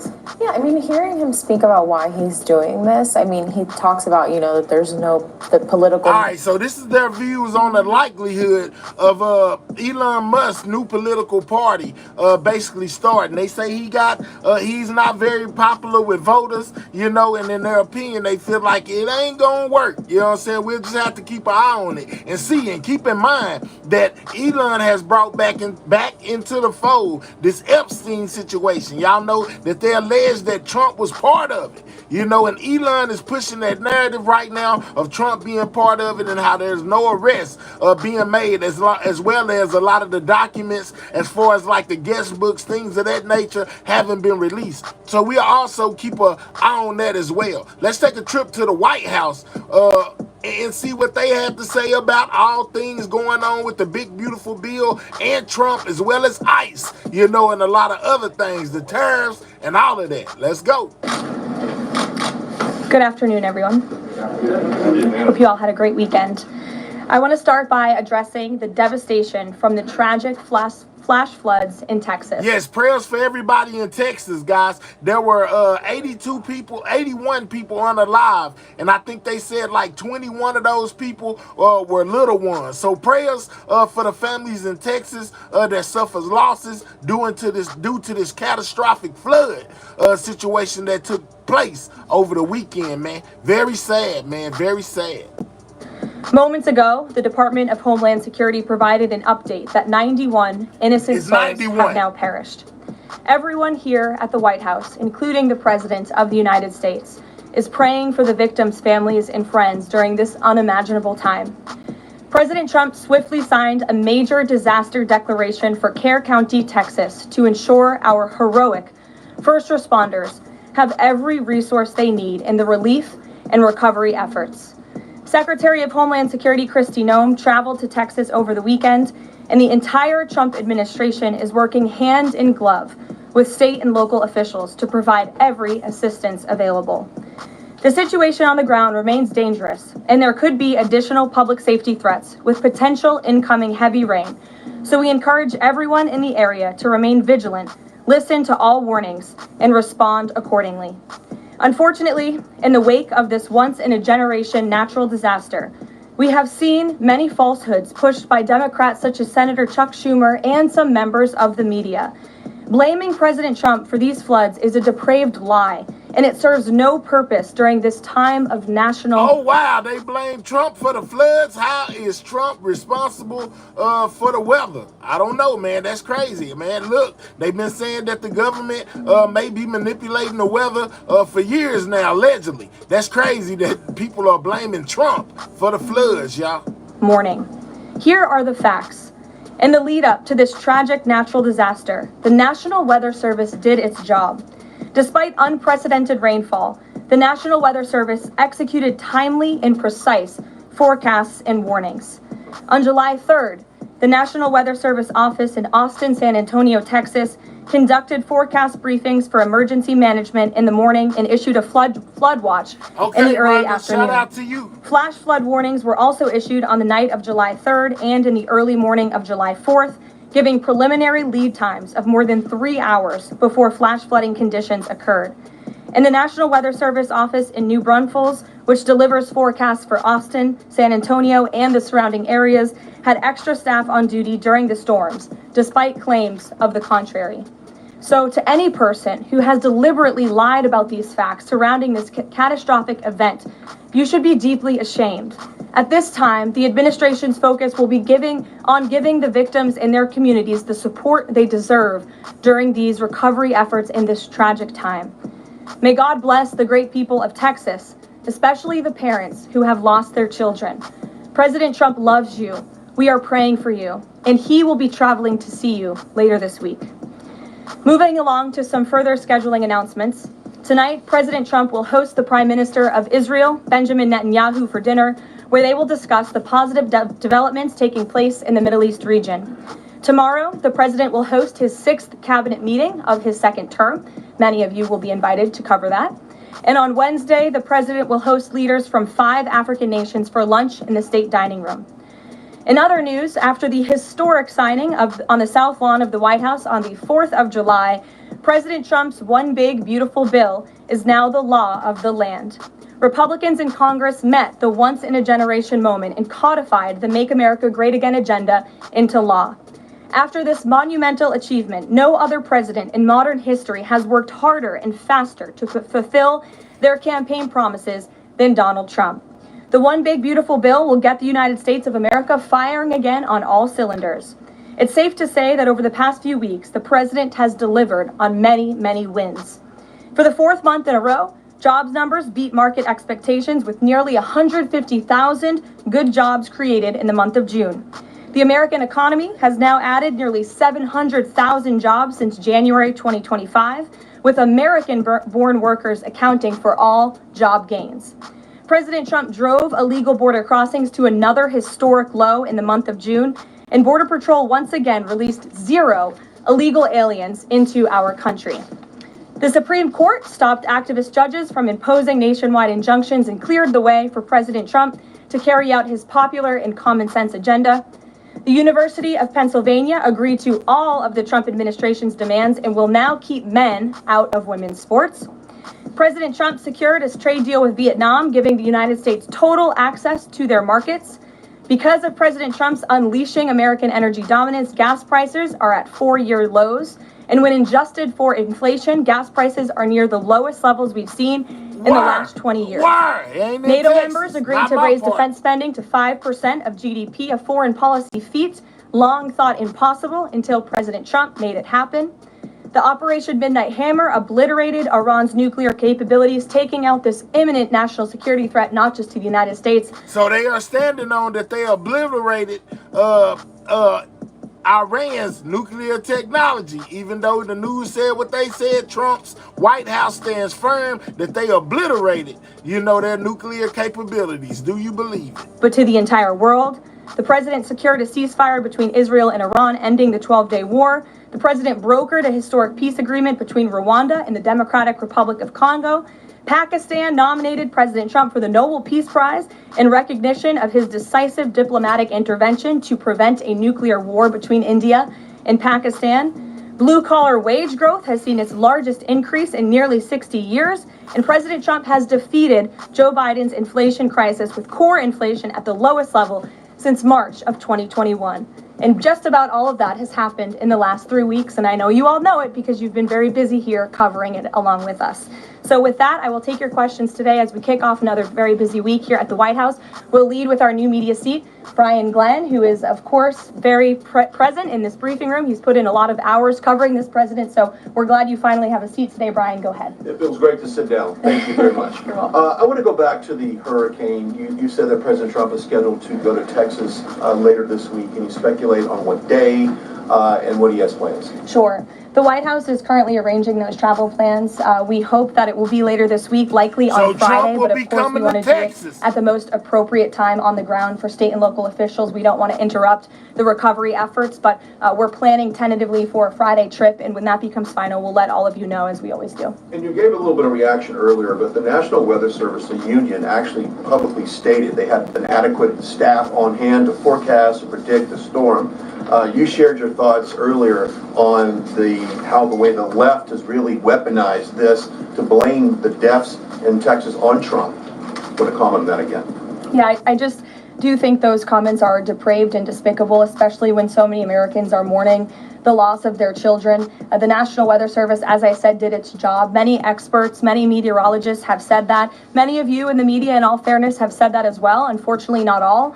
And many Democrat elected officials are trying to turn this into a political game, and it is not. This is a national tragedy, and the administration is treating it as such. We know the National Weather Service provided early and consistent warnings. They gave out timely flash flood alerts. There were record-breaking lead times in the lead up to this catastrophe. There is ongoing flood monitoring, and these offices were well staffed. In fact, one of the offices was actually overstaffed. They had more people than they need. So any claim to the contrary is completely false, and it's just sad that people are pushing these lies. Can you just give one more? Sure.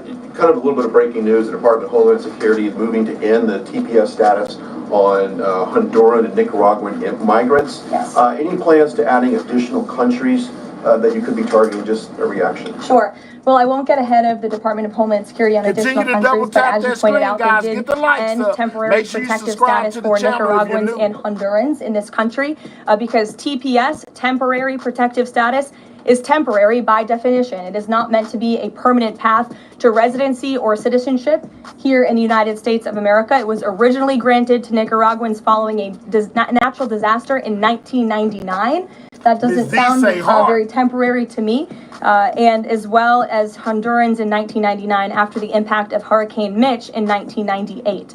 And so this administration is doing what it promised to do. And if individuals from these countries want to come here, they have a legal pathway to do it, but temporary protective status was never meant to be permanent. The previous administration abused this status and this parole program, essentially treating it as such, and we're not going to tolerate that any further.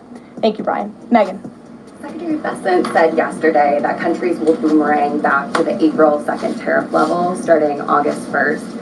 Why did the president decide to have those tariffs not take effect Wednesday as originally scheduled? And then I was also wondering if you could share, obviously we saw the letters the president sent out on Japan and South Korea, but if any other major U.S. trading partners are getting letters today. Sure, yes, I can confirm. In fact, I have those letters. If you could get me the folder with the letters in them, Liz, they're right in the previous office. I have the signed letters that went out to both South Korea and Japan today. And there will be approximately 12 other countries that will receive notifications and letters directly from the President of the United States. And weeks ago, I stood at this podium and I told all of you that the President was going to create tailor-made trade plans for each and every country on this planet. And that's what this administration continues to be focused on. The president will also sign an executive order today delaying the July 9th deadline to August 1st. So the reciprocal tariff rate or these new rates that will be provided in this correspondence to these foreign leaders will be going out the door within the next month, or deals will be made. And those countries continue to negotiate with the United States. We've seen a lot of positive developments in the right direction, but the administration, the president and his trade team want to cut the best deals for the American people and the American worker. That's what they're focused on. And in the effort of transparency, these letters will continue to be posted to Truth Social. So you can enjoy them yourself. Go ahead. Thanks, Caroline. Just about the visit of Prime Minister Netanyahu today, I was just wondering why that is not open to the press. I mean, previous visits by him, we've had Oval Office press conferences. Does that reflect somehow the kind of sensitivity of this particular visit? No, they're having a private dinner. There's many important matters that are obviously ongoing in the region, as you know. The utmost priority for the president right now in the Middle East is to end the war in Gaza and to return all of the hostages. Also, as you know, there was a ceasefire proposal that Israel supports that was sent to Hamas, and we hope that they will agree to this proposal. We want to see all of the hostages released. That's on the top of the president's mind, so that will be discussed, as well as the many other positive developments we've seen in the Middle East. I want to go back to the trade deals. As you see, we have these beautiful letters that the president has signed. This one is to the President of the Republic of Korea, original signature on that, and these will be mailed. And then here we also have another letter to the Prime Minister of Japan as well. Both countries will be receiving a 25% tariff rate effective on August 25% tariff rates, guys. Thank you so much. You said it, and the president said it many times. You want to see an end to the war in Gaza. Will he give guarantees during this 60-day period of ceasefire that actually the war will end? Because this is a sticking point with Prime Minister Netanyahu, and I'm wondering if they see eye to eye on this point. And how do you see the next day? What the next day in Gaza will look like? Look, right now the president is focused on today and to get the Hamas to agree to this ceasefire. I don't want to comment on the details of the arrangement out of respect for these negotiations, but a agreeable and appropriate ceasefire proposal has been sent to Hamas. And I can also tell you Special Envoy Witkoff intends to travel to Doha later this week, where he will continue to engage in these discussions. And the Qataris and the Egyptians have been incredibly helpful partners in mediating these negotiations and discussions to bring peace to this region and end this conflict once and for all. Kristen, 2 questions. Thank you, Carol. Sure. The first question is President Trump reconsidering his plan to phase out FEMA, given what officials have said is their critical role on the ground now in Texas? Look, the president wants to ensure American citizens always have what they need during times of need. Whether that assistance comes from states or the federal government, that's a policy discussion that will continue. And the president has always said he wants states to do as much as they can, if not more. And in the case of Texas, the state and local officials are doing a tremendous job. And I know the president, Secretary Noem, and the federal government are very proud to be working with them. And the president has promised to give Texas the assistance that they need during this tragic time. Just one follow-up on cuts overall. Over the weekend, President Trump said that Elon Musk was a train wreck. Are there, given this current viewpoint, are there concerns within the White House or from the president himself over the cuts that happened under Musk while he was advising DOGE, including the National Weather Service? I think I've already addressed that, Kristen, and what I can tell you is that these offices were fully staffed. The San Angelo office was fully staffed with 12 forecast meteorologists. There were no vacancies. The San Antonio office was operating with 11 forecasters. And as Brian said, the union themselves said that there was adequate staffing. So I think those words speak for themselves and the numbers speak for themselves. This was a once in a century flash flood, a tragic natural disaster, and the administration is doing all that we can on the ground to help these families during this time of need. Jeff. Thanks very much, Caroline. Just following up on Kristen's question, is it still the president's plan to phase FEMA out by the end of this year? I just answered Kristen's question for you. One more, hold on, one more. I'll give it to you. Go ahead. The follow-up on trade as well. 12 more letters coming, you said. Can you give us a sense of which countries? This is a press conference from the White House. Reveal those in very due today, time. guys. Keep your eyes on Truth Social. Michael. We need 50 more likes to hit 300, guys. Today was shot in McAllen, Texas, after opening fire on Border Patrol agents. Comes just days after Democratic Congresswoman Pramila Jayapal recently said She gets, quote, inspired when... All right, so y'all hear him talking about the situation that happened with the police officer in Texas that was basically shot, you know, by somebody outside an ICE facility. They also gave a live press conference, this is going right now, about what exactly took place there as well. We might get to it. Activists obstruct ICE. Does the White House expect Democrats to tone down their rhetoric in light of what we saw today in McAllen, Texas? We certainly call on Democrats to tone down their rhetoric against ICE and Border Patrol agents who, again, are everyday men and women. I would encourage AOC and other Democrats to actually meet with the United States Border Patrol. These are honorable Americans who are just simply trying to do their job to enforce the law. They go home to their families every night just like we all do, and they deserve respect and dignity for trying to enforce our nation's immigration laws and to remove public safety threats from our communities. The White House is aware of the shooting that took place today in Texas, and we are working with the appropriate federal agencies to get to the bottom of what happened. Caroline, the DOJ and FBI have now concluded there was no Jeffrey Epstein client list. What do you tell MAGA supporters who say they want anyone involved in Jeffrey Epstein's alleged crimes to be held accountable? This administration wants anyone who has ever committed a crime to be held accountable, and I would argue this administration has done more to lock up bad guys than certainly the previous administration. And the Trump administration is committed to truth and to transparency. That's why the Attorney General and the FBI Director pledged at the president's direction to do an exhaustive review of all of the files related to Jeffrey Epstein's crimes and his death. And they put out a memo in conclusion of that review. There was material they did not release because, frankly, it was incredibly graphic and it contained child pornography, which is not something that's appropriate for public consumption. But they committed to an exhaustive investigation. That's what they did, and they provided the results of that. That's transparency. Follow up on that. Sure. All right, so they talked about Epstein, and they talked about the event that took place today involving the officer that was basically popped in the neck by somebody who stood outside an ICE facility, you know, and basically gunned him down. They had a live press conference, like I said. We're going to come back to her. Let's get to this live press conference involving this state trooper in Texas. Guys, get the lights up.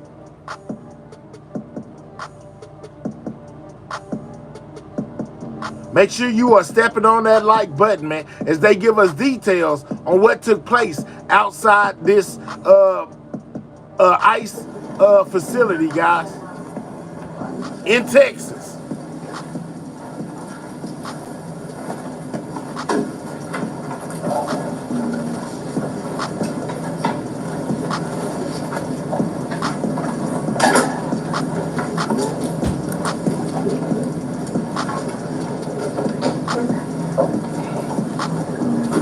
Good afternoon. I'm Catherine Miller, the acting PIO for the United States Attorney's Office for the Northern District of Texas. Today, you will hear from acting United States Attorney Nancy Larson, Special Agent in charge of the FBI, Joseph Rothrock, acting Field Officer, Office Director of Enforcement Removal Operations, Joshua Johnson. Also at the podium is Texas Department of Public Safety Regional Chief Jeremy Sherrod, Alvarado Police Chief Teddy May, Homeland Security Investigations Dallas Special Agent in charge Travis Picard, and ATF Special Agent in charge Benny Mims. We will be giving information on a particular event that happened on Friday evening. After the statements made, we will not be taking questions today, but the complaints that will be discussed are unsealed and available for downloading. Thank you. Good evening, everyone. My name is Nancy Larson. I'm the acting United States Attorney for the Northern District of Texas. Thank you all for being here. We're here to tell you that late at night on July 4th, Friday night at approximately 10:37 p.m. at the Prairieland ICE Detention Center in Alvarado, Texas, 10 to 12 individuals dressed in black military-style clothing 10 to 12 began individuals, shooting guys. fireworks and engaging in acts of vandalism at the facility. And this was part of an organized attack. Today, my office has charged 10 individuals with 3 counts of attempted murder of a federal officer Each of the 10 are also charged with 3 counts of discharging a firearm in relation to a crime of violence. Wow. Each of these defendants faces a mandatory prison term of 10 years and up to life in prison. An additional co-conspirator was charged with obstruction of justice and conspiracy for attempting to conceal and destroy evidence in relation to the attack, and he faces up to 10 years in prison. Let's discuss the incident. It was a planned ambush with the intent to kill ICE corrections officers. Make no mistake, through it right now, this was not a so-called peaceful protest. It was indeed an ambush. The attackers used the vandalism that I described, which seemed to be designed to draw ICE personnel outside the facility, and it worked.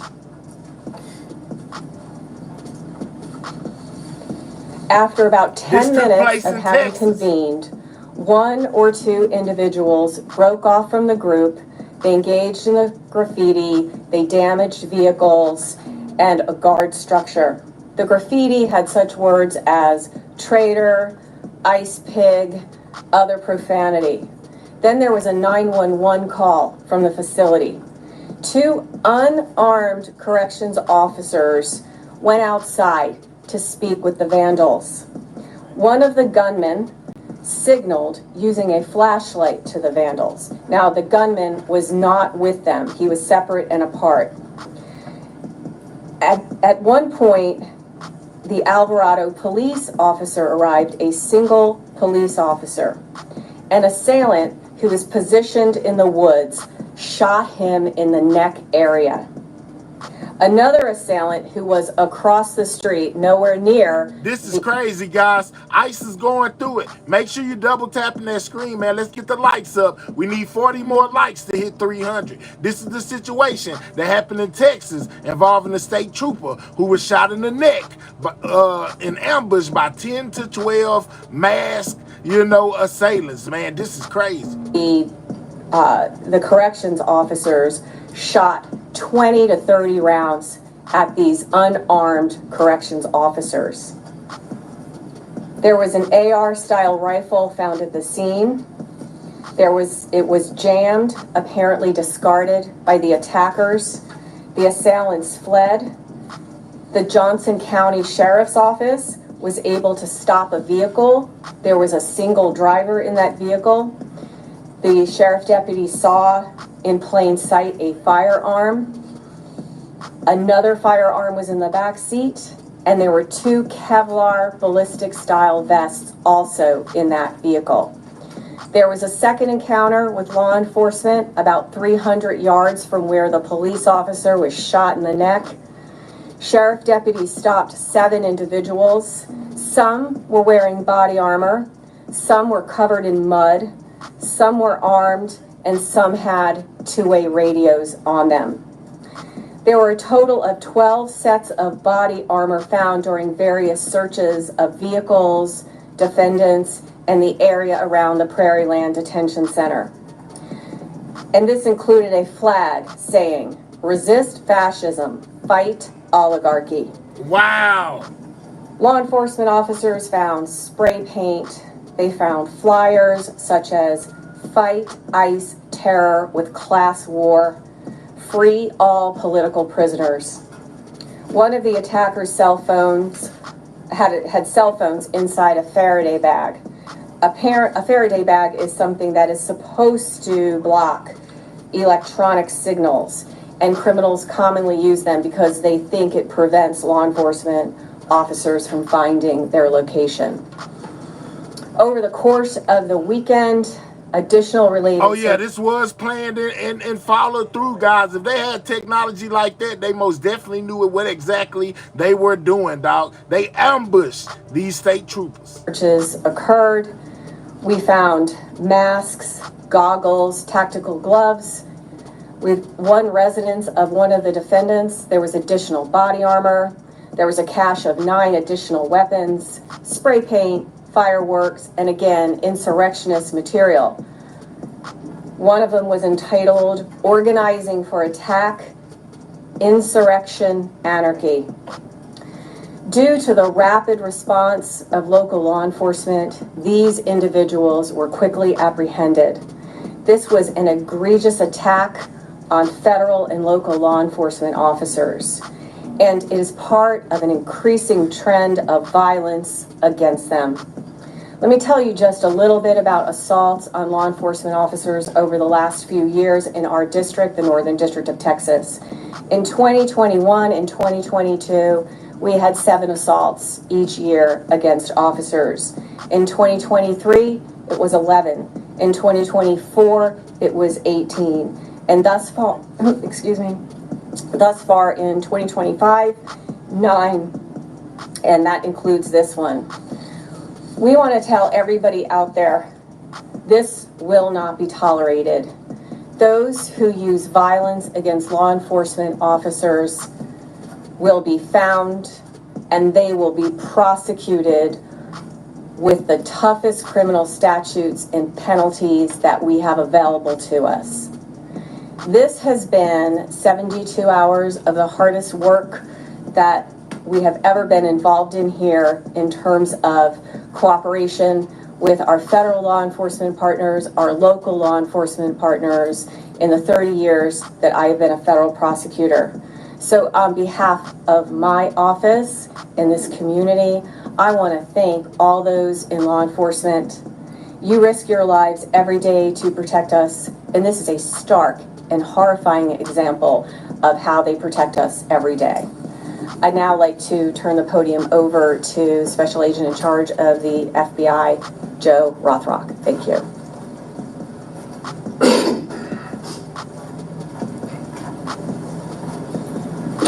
Good evening. I'm Joe Rothrock, Special Agent in charge of the Dallas FBI Field Office. This incident highlights the dangers that local law enforcement face on a daily basis. And the charges just announced reflect the seriousness of the crimes. They haven't told us who they are yet. On Friday night, an officer from Alvarado Police Department responded to a call for suspicious activity at the Prairie Land Detention Center. What's up, Roxanne? Let me be clear. This appears to be a coordinated and targeted attack against law enforcement. Upon responding, that officer from Alvarado Police Department was shot in the neck. Approximately 70 law enforcement officers from around the area responded once the call for help went out.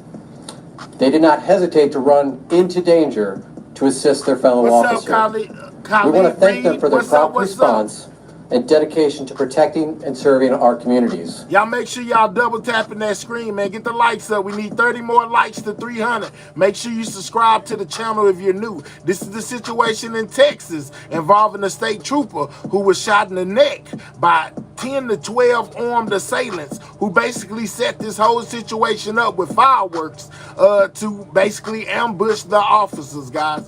This is crazy. I want to at an ICE facility. It happened at an ICE detention facility in Texas. Especially thank the Alvarado Police Department, as well as the Johnson County Sheriff's Department and the Johnson County District Attorney's Office. As part of the initial response, local law enforcement apprehended 10 individuals involved in the assault. This investigation is a priority for the FBI, and we've dedicated significant resources. We are committed to identifying and holding accountable all those responsible for this attack. Unfortunately, this is only the latest example of an increase in threats against law enforcement. The FBI will continue to stand with and work alongside our law enforcement partners to ensure that anyone who attempts to harm a law enforcement officer will be held accountable. This is an active investigation, and we will work tirelessly to hold all those accountable who are involved. Because it's an active investigation, we do need the public's assistance. We are asking the public to call the FBI if they have any information at 1-800-CALL-FBI. Thank you. Shout out, thank you, Roxanne, for that 10-piece. Good afternoon. I'm Josh Johnson. I'm the acting field office director for ERO Dallas. First, I want to express my gratitude to the officers of the Alvarado Police Department who responded to investigate the suspicious individuals and vandalism at the Prairie Land Detention Center. Your dedication does not go unnoticed. I'm relieved to hear that the officer who was shot is expected to recover from his injuries. The Fortunately, officer no is expected to employees survive, guys. at the Prairieland Detention Thank Center you, were harmed Valerie. during the shooting incident on July 4th. There was damage to both government and private property during the protest, and we are currently evaluating the extent of that damage. Violence, threats of violence, and attempts of vandalism at our ICE facilities will not deter our officers from fulfilling their duties. Valerie, anything is plenty. Just know that. I'm appreciative of whatever. You didn't have to give it to me, but you did. Thank you very much. You know what I'm saying? I am very appreciative. Thank you. The courageous officers of ERO Dallas are on the streets and in our detention facilities every day, risking their lives to locate, arrest, and remove criminal aliens. We're thankful for the collaboration with our partners at all levels. We could not perform our duties without their support. Hey, Cookie Monster. This type of vigilante lawlessness is emblematic of the dangers federal, state, and local law enforcement officials face every day. Within ICE alone, our officers and agents are facing a 700% increase in assaults. We've deployed ERO Special Response Team operators to provide extra layer of protection at the Prairieland Detention Center. For our employees at Prairieland, I'm proud of how you conducted yourselves in this extremely dangerous and unwarranted situation. I want to personally thank you for your dedication, professionalism, and all that you do to uphold the nation's immigration laws. Thank you. Can y'all please say if this is connected to a shooting that happened in McAllen and another incident in Portland? I think that's very important for the public to know. This is an ongoing investigation, so we cannot comment on any connections or... They say it's an ongoing investigation. That's why they can't get the names of the individuals up. 5 more likes from 300, guys. We need 5 more likes. Double tap that screen and click the 3 dots and hit the thumbs up, y'all. Thank you very much. When you say call 100 FBI, what do you want people to call for? Well, why don't you take more questions? To call the 1-800 call FBI with what information are y'all asking for? The public should know what they're being asked for. They left them in there asking their questions to themselves. Maybe that. They left them in there asking questions to themselves. So that's everything we know so far on the situation that happened in Texas involving, the police officers and one of them being popped in the neck but looking to survive, says the media, man. It's crazy. And says the police. Man, it looked like ICE, man, is suffering the blowback, from some of the American people, y'all. Everybody ain't down with the situation. Let's go back to the White House. Caroline. Okay, so the FBI looks at the circumstances surrounding the death of Jeffrey Epstein. According to the talking report, about Epstein. This systematic review revealed no Since Elon Musk brought it back up in his beef that he got going on with Trump. They most definitely back on the Epstein files, guys. They need to release all the information, man. No matter who it implicates, anybody that was involved deserves to be in a world of trouble, even if it's the president. I'm just saying, everybody should be held accountable. This crazy. Client list. So what happened to the Epstein client list that the Attorney General said she had on her desk? Well, I think if you go back and look at what the Attorney General said in that interview, which was on your network on Fox News. Got the quote. Go ahead. John Roberts said, DOJ may be releasing the list of Jeffrey Epstein's clients. Will that really happen? And she said, it's sitting on my desk right now to review. Yes, she was saying the entirety of all of the paperwork, all of the paper in relation to Jeffrey Epstein's crimes. That's what the Attorney General was referring to, and I'll let her speak for that. But again, when it comes to the FBI and the Department of Justice, they are more than committed to ensuring that bad people are put behind bars. They have an operation going on right now called Summer Heat, which has our murder rate trending in the lowest direction in United States history. Their emphasis on violent crime and locking up violent criminals has led to to the arrest of 14,000 violent criminals. That's a 62% increase from the same time period last year. So this Attorney General and the FBI Director are committed to putting bad people behind bars where they belong. That they promised an exhaustive review. That's what they did. For any further details, I would refer you to the Department of Justice. Thanks, Caroline. With Prime Minister Netanyahu visiting the White House today, yesterday the president said that he was working on a more permanent deal with Iran. But several days ago, he didn't think one was necessary. What changed? Well, when you asked me about this, or when you all asked me about this several weeks ago, I said the president thought maybe an Iran deal was not necessary, but of course the president is always interested in peace and diplomacy. That remains true, and the administration continues to be in contact, both directly and indirectly, with the Iranians on a deal. And then on tariffs, you're now delaying the deadline from July 9th to August 1st. Is that an acknowledgement that perhaps the administration found it more difficult to negotiate these trade deals, or whatever happened to 90 deals in 90 days? No, it's an acknowledgement that this administration is doing what's best for the American worker, and we want the best deals possible for our workers, for our manufacturing base, for our middle class, and they are doing this deliberately and appropriately on behalf of our country's interests. Josh. A couple more on the tariffs. You said about 12 more letters. There were about 55 or so countries, including the EU as a bloc, that were facing this tariff increase. All of those, to understand you correctly, are now deferred to August 1st, right? Correct. And on the 12, what happens with the remaining, whatever it would be, 40 something? So just 12 today. There will be additional letters in the coming days. So all of them are going to get a letter at some point? Correct. Okay, and can you tell me why he decided to start with South Korea and Japan? Are they annoying him? It's the president's prerogative, and those are the countries he chose. And on the sectoral tariffs, it's our understanding that these continue to be a separate track. We're still waiting on a bunch of them. That's right. Is there any timing update on when he's going to move on, for instance, semiconductor tariffs and other things that are still in the hopper? I don't have a timing update, but for where they are in the process, I would defer you to the Department of Commerce. Should we expect deals finally as well? He announced this Vietnam deal. Are you close on any other country? The president and the administration, yes, we are close. But again, the president wants to ensure these are the best deals possible. And I would add just one more thing on trade and tariffs to wrap it up. Look at the extensive work this president has put into cutting these good deals and doing what's right for the American worker. He is literally looking at the map and looking at every country on the planet and seeing where they are ripping off the American people, seeing where they have hollowed out our industrial base, seeing where our jobs have gone to other countries overseas because of their tariff policies, and he's trying to correct that. So this is decades of bad trade policy that has led to a deficit that is ravaging our country, that is ravaging our middle class, and the president is taking a very deliberate approach to correcting this wrong of many decades, of many past presidents.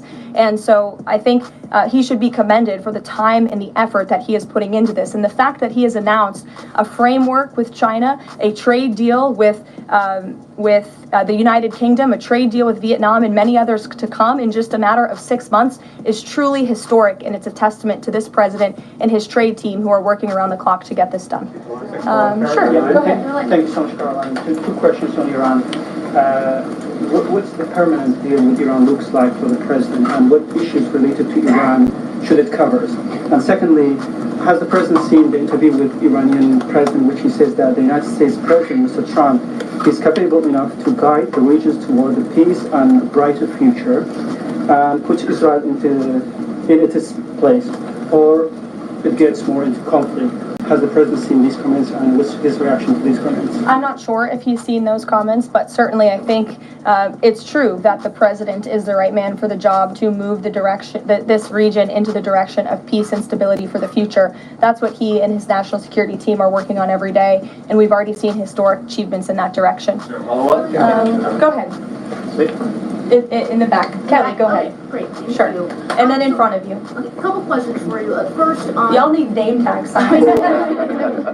First question on the flooding in Texas. I know there has been some concern about the timing of the alerts, knowing that they did go out, but the warnings coming out in the wee hours, so while many people were likely sleeping. Can you share just details what you know about why those warnings were sent while people were likely sleeping, and then what the administration is doing to ensure that these alerts come out sooner? Well, the alerts imminently were sent out before the flood when people were sleeping, because the flood hit in the very early hours of the morning. So people were I sleeping. may cover these floods just a little bit later for y'all that don't know what she's talking about. But they said that the unalived toll in the Texas flood that also involved children has risen, guys. Most definitely something worth taking a look at. I may come back a little bit later, you know, and put y'all on game on what's going on with that. In the middle of the night when this flood came. That was an act of God. It's not the administration's fault that the flood hit when it did. But there were early and consistent warnings. And again, the National Weather Service did its job. On July 2nd, there were initial notices of potential weather and flooding risks were issued. On July 3rd, escalating warnings throughout the day with a flood watch issued at 1:18 p.m. And then later at 6:10 p.m. on July 3rd, the Weather Prediction Center warned of excessive rainfall and a high likelihood of flash flooding. At 6:22 p.m. July 3rd, National Weather Center issued a hydraulic warning, highlighting considerable flooding risks, including in Caryville County. And then there were the timely flash flood alerts at 11:41 p.m., 1:14 a.m., and then another flash flood emergency warning issued at 4:03 a.m. just before the flood hit. So those were all of the warnings that went out to the affected area and region. Go ahead. All right, so they talking about these floods. Let me give y'all a little briefing on what went on with these floods. Hold on, we're going to bring her right back. Yeah, let's take a look real quick, and then I'll go in depth a little bit later on. But I want to most definitely give y'all a look at what took place in my home state of Texas, man, in case y'all don't know. Yeah, man, very sad situation. Prayers for everybody releasing a involved. statement with a number of deaths. And in this statement, John, Camp Mystic says it is grieving the loss of 27 campers and counselors following the catastrophic flooding on the Guadalupe River. The statement goes on to say our hearts are broken alongside our families that are enduring this unimaginable tragedy. We are praying for them constantly. We have been in communication with local and state authorities who are tirelessly deploying extensive resources to search for our missing girls. We are deeply grateful for the outpouring of support from community, first responders, and officials at every level. We ask for your continued prayers, respect, and privacy for each of our families affected. May the Lord continue to wrap his presence around all of us. Hands in the chat, 27 young souls, these young campers, John, and young counselors. Remember, these counselors are teenagers for the most part. Many of them jumped into action. They were heroes.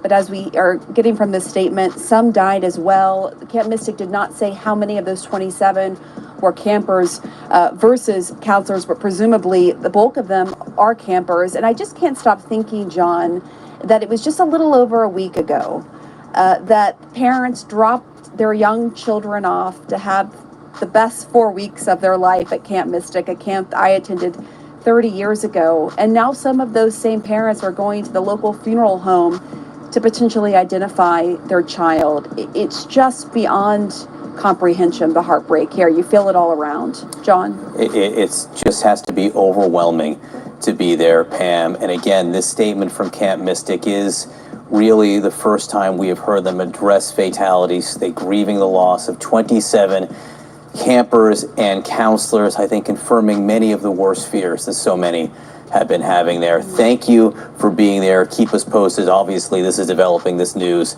just coming in. New reporting today, the long-held concerns in Kerr County over the ongoing flooding threat there. Records show that even 9 years ago, the county started considering building an early warning system, flood warning system, with sirens to better alert residents. In 2016, one county commissioner, according to meeting notes, said that the county was probably the highest risk area in the state for flooding, adding our system is quite simply pretty antiquated, also saying it's marginal at best. And then a follow-up meeting a year later saying we can do all the water level monitoring we want, but if we don't get that information to the public in a timely way, then this whole thing is not worth it. The county's top elected official said Friday they still don't have a warning system with sirens, and a local city manager then said this yesterday. We know questions are being asked about the emergency notification, and while it is not the time to speculate, local and regional partners are committed to a full review of the events and systems in place. At the appropriate time, we will take clear steps to strengthen our future preparedness. Joining us right now, CNN Such a senior sad national security analyst situation, Juliette guys. Kayyem. She's also a former assistant secretary at the Department of Homeland Security. For much more on this, Juliette, there is some of what is known, a lot of what is not, because of just the scope and magnitude of this disaster. You heard that city manager promising a review. You heard that from other officials as well. But seeing the level of destruction these floods brought, how fast it happened, has left many officials saying that there's nothing that could have prevented something like this. Do you see it that way? Well, with all due respect, no. And I don't like the fatalistic attitude about disaster management preparation. Flash floods happen often. Bad flash floods happen often. And we have to learn about what happened here because of the devastating impact that this has had on that community that it hasn't had in other communities. Because we look at this comparatively, right? I mean, we're hitting, I don't know if we're at 100 yet, but this is a mass casualty event that we don't generally see. So there's three focuses of this study, and I'm grateful that the Kirk County is committed to this. The first is notifications that something bad is happening. As we've seen from National Weather Service, those notifications were getting more and more frantic overnight. It is nighttime, it's a holiday weekend, but those were occurring. The second is the connectivity between those alerts and someone doing something. Alerts aren't self-executing. You need emergency managers, locals, camp counselors, trailer park owners, all of them to know what's going on. And then the third is, are people acting in response to this? There is a breakdown. We know that. And we know that because of the impact on one particular place, Camp Mystic. Over the weekend. Look at the numbers, which is what we have to do. We owe it to the dead. And those girls, you have to look why at this particular camp, what happened in terms of notification and readiness. And that is the review that we have to do, apolitical, so that we're committed to being ready for the next one and more lives can be saved next time. And as another official said this morning, it's something, when people say it's something I've never seen anything like this, it is something, saying those words is something that people are going to have to get more and more used to saying because of the nature of the climate crisis, the effects of which we're already seeing: harsher, faster, bigger flooding, and that also impacts preparation for, which is exactly kind of what you're getting at. It's as the ball game changes, they all need to start looking at it a slightly different way. And part of, and Elena was talking about this, there are questions being raised about the impacts, the role of the federal government in this preparation, and kind of the nature of federal government cuts that the administration is putting in place. Still, one local in Travis County, the local judge there was just on speaking to John and said that his first question coming out of this tragedy, and they did lose about a half dozen lives in Travis County, the first question coming out of this is, what is the future of the National Weather Service? Let me play this for you. The first question I have is funding for the National Weather Service and for FEMA going to continue? Because my team, we have meetings throughout the day with the sheriff's office, with EMS, with firefighters, first responders. Every single one of those meetings starts with an update from the National Weather Service. They are an absolute critical partner to what we do. We could not do this without them. There have been some local officials who have pointed the finger at the Weather Service, saying that the amount of rain that fell in certain locations was never in any of the forecasts at all. But without a direct connection, even in the absence of it, how do you see this? Yeah. So, and I'm glad Andy Brown. Well, Trump most definitely said that he will send aid to Texas, as well as he's supposed to be coming to Texas, Liz, to evaluate the scene. But he most definitely declared it a state of emergency. Mentioned this. For people who've never been in an emergency operations center, you have these briefings every hour, every 2 hours as the crisis is ongoing. And if it's a weather-related event, the National Weather Service starts that meeting and says, here's what we're seeing. It's intelligence. I mean, you wouldn't go to war without having intelligence guide what you're seeing on the ground. That's what the National Weather Service is. And so everyone's going to look for that light bulb or that missing link, that if only this had happened, everyone would be safe. Disaster management doesn't work that way. We have to, it's a totality of efforts that go to minimizing harm. We judge it by if things can be less bad. That's essentially it, because bad things are happening. National Weather Service, NOAA, FEMA are all part of that. And while we can debate what happened this time, I think everyone needs to take a step back and realize that our investments in preparing these communities to climate disasters, we don't even debate climate change, is a commitment that we owe these children, but it's what government is about. This is when people that's way far away from government, me, when Gillian. their homes are destroyed, their That's children about are 4 or 5 lost, hours and away we from need where to I'm at. reinvest in that preparedness. And I'm going to be a little bit personal here. I wrote a book called The Devil Never Sleeps about sort of ongoing large disasters, but it actually is a line from a woman who's very faithful from Joplin, Missouri. They lost over 100 people in a tornado over a decade ago. But the second part of her line is more important. So the devil never sleeps, but he only wins if we don't do better next time. And people of all faiths and no faiths have to commit to that because we will see these disasters again and again. That's crazy, y'all. Yeah, so a little bit from Texas. I'll give y'all more on that probably later or early in the morning, on that whole situation. Back to the White House, guys. I have a question on education funding for state and local districts. Caroline. 2 questions for you relating to the Prime Minister's visit today. Number one, there's a report circulating that the Gaza Humanitarian Foundation provided a proposal to the White House to build these so-called humanitarian transit areas inside and outside of Gaza. The GHF is insisting it has nothing to do with that proposal. Can you shed any light on whether the White House has received such a proposal, and if so, from whom? I'm unaware if a proposal from the Gaza Humanitarian Foundation was sent to the White House. I haven't seen it, but I can ask our National Security Council. And also a document circulating that the White House is prepared to lift the Foreign Terrorist Organization designation from HTS, the group of President al-Shara in Syria. Can you confirm that that's taking place? Again, I haven't heard that, or I'm not aware of that action taking place. As you know, we did lift particular sanctions on Syria, but we did leave them on for particular terrorist groups. If that has changed, we will, of course, let you know if there's a change in policy, but I'm unaware of one at this time. Go ahead. Me? Hi, Caroline. Thank you. Ahead of the president's meeting with Prime Minister Netanyahu today, is there a scenario where Israel has made it clear that they will not bring an end to this war until Hamas is decimated?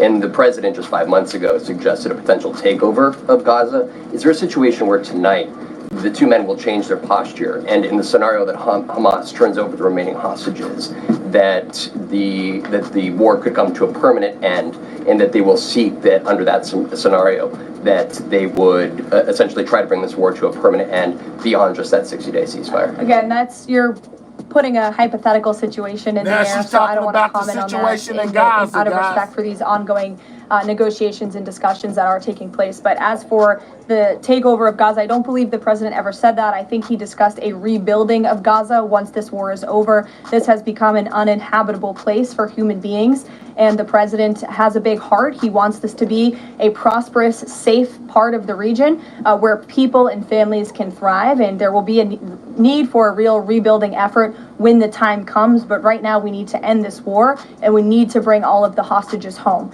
The president is adamant about that. Look, again, I will let the president speak for himself later if he decides to comment on the details of the agreement, but out of respect for the discussions, I won't do that from the podium. Go ahead. So Congressman Lawler and Gottheimer have introduced a bill in Congress, the Bunker Buster Act, that would allow the United States to sell B-2 bombers and bunker buster bombs to Israel.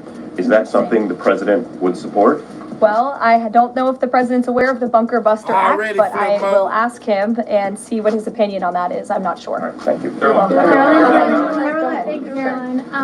Building off of the question earlier about the shooter in Texas who targeted ICE, Axios reported today that Democrat lawmakers were saying their constituents are calling on them to be more violent when they go to ICE facilities, including, I believe, they want them to shed blood, and that they said that Democrat lawmakers should be willing to get shot themselves. Can you respond to that? And do you have concerns that any of these lawmakers might act on the wishes of their constituents? Thank you. It's hard to believe anyone with morals in this country or decency would say such a thing. Obviously, the White House condemns that rhetoric, and we condemn violence of any kind. This administration is simply trying to enforce our laws, and we must be a nation of law and order.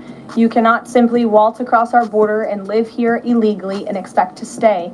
We are going to enforce our nation's laws, and the men and women who are doing that are doing so in a respectful way. They are doing so within the confines of the law, and they are just trying to do their jobs. And we condemn any violence or any calls for violence of any kind against any American. Go ahead. Thank you, Caroline. I wanted to ask you if... I was not calling on you. Thank you for copping that membership, flip mode. There's a lot of people in here today. President Trump already saw the letter that the Colombian President Gustavo Petro sent him, apologizing for his comments a few weeks ago, suggesting that there was an involvement from the U.S. government in an alleged coup d'etat in Colombia. And Secretary Rubio recalled the U.S. Chargé d'Affaires in Colombia. Did President Trump saw that letter, and what do you think about the comments from President Petro suggesting that the U.S. has some kind of involvement in a coup? I'm not sure if the president has seen that letter, but I can check with him in the National Security Council. We will get you a response if you follow up with my team. We will find out for you. Caroline? Sure, go ahead. Thank you, Caroline. Iris, go ahead. Thank you, Caroline. Thank you, Caroline. On two topics. First, I love how excited everyone is on Monday. Yes, Raquel, you can go after. On two topics. First, tariffs. The president announced last night that any countries aligning themselves with the anti-American policies of BRICS That's right. will be charged with an additional 10% tariff. Can you tell us more details on that? What specific policies is the president talking about here? What policies should countries stay away from to avoid being subject to additional tariffs? Sure. Well, the president feels, generally speaking, that BRICS is seeking to undermine the interests of the United States. It's the president's utmost responsibility to put the interests of the United States first. That's how he views his job as president. So he's going to ensure that America is fairly treated on the world stage, and he'll take any action necessary to prevent countries from taking advantage of the United States and our people. Raquel, go ahead. On illegal immigrants, Our tomhoman told us this morning that ICE will have to arrest 7,000 illegal immigrants every day for the remainder of this administration. Said that Homan said, well, I thought he said 3, but she's saying that Tom Homan said that they will have to arrest at least 7,000 immigrants every day. That is a lot of people, guys. That is a lot of people. Wow. To just cash the ones that were let in during the last administration. I'm wondering what the new resources and manpower, of course, given by the Big Beautiful Bill, which of course opens the door for ICE to hire. And we also found out that ICE got $170 billion. Yeah, $170 billion to help in this effort. 10,000 agents and officers. What's the administration's expectations now for daily arrest numbers going forward in the upcoming months? Sure. I'll let the Secretary of Homeland Security and her department speak on what they're looking for in terms of daily numbers. What I can tell you is I receive the daily reports each morning, and ICE is out there doing the jobs that they swore an oath to do, and they are removing public safety threats from our communities every day, and our country is becoming a safer place because of their efforts. And the One Big Beautiful Bill that is now law will give significant resources to ICE and Border Patrol to continue the tremendous work that they are already doing. And I think every American who wants to live in a safe neighborhood should be grateful for their efforts. Thank you, Caroline. Raquel, and then I can go to you. So much. And then you, Dr. Harper. Thank you, Caroline. It's a follow-up on the BRICS question. So does President Trump believe that the BRICS are getting stronger or trying to isolate the United States? And how close is he monitoring this summit that is taking place in Brazil right now? He's closely monitoring it, which is why he put out a statement himself. He does not perceive these countries as growing stronger. He just perceives them as trying to undermine the United States' interests, and that's not okay with him, no matter how strong or weak a country may be. Go ahead. Yes, go ahead. Yes. As promised, yes, go ahead. Does Trump have a vision for post-war Gaza? You mentioned, talking about now the ceasefire, but Does he support permanent or temporary Israeli presence in the Gaza Strip? Does he continue to see a continued role for the Gaza Humanitarian Foundation to continue to operate in the Gaza Strip? Well, as you know, because we've talked about it before, the president has directed aid to be moved into the region, and that has been taking place. You've actually seen people in the Gaza Strip yelling out, "Thank you, Trump," for the aid and for the meals that they have received, because the previous administration never did that for some reason. But this president, again, wants to see peace and stability in the region. So as I outlined previously, he viewed the region as having a real chance of being peaceful and prosperous. But again, we need to end this war. We need to get all the hostages home, and Hamas needs to accept this proposal in order to do that. Dr. Harper, go ahead. I'm Dr. Anthony Harper with the Intermountain Christian News. Thank you for taking my questions. Given the nature of the Palestinian Authority, with their pay to slay, teaching Jew hatred to children, corrupt leaders, and no elections for 19 years, who does President Trump support to govern Area A and Area B to prevent Hamas from ruling? And what is President Trump's position on Israeli sovereignty? Sure. Well, the president believes Israel, of course, has a right to defend itself. As for the first part of your question, you're getting ahead, Dr. Harper. As I told you, the president wants Hamas to accept this proposal right now. He wants to see peace in this region, and he's committed to doing that. Sean.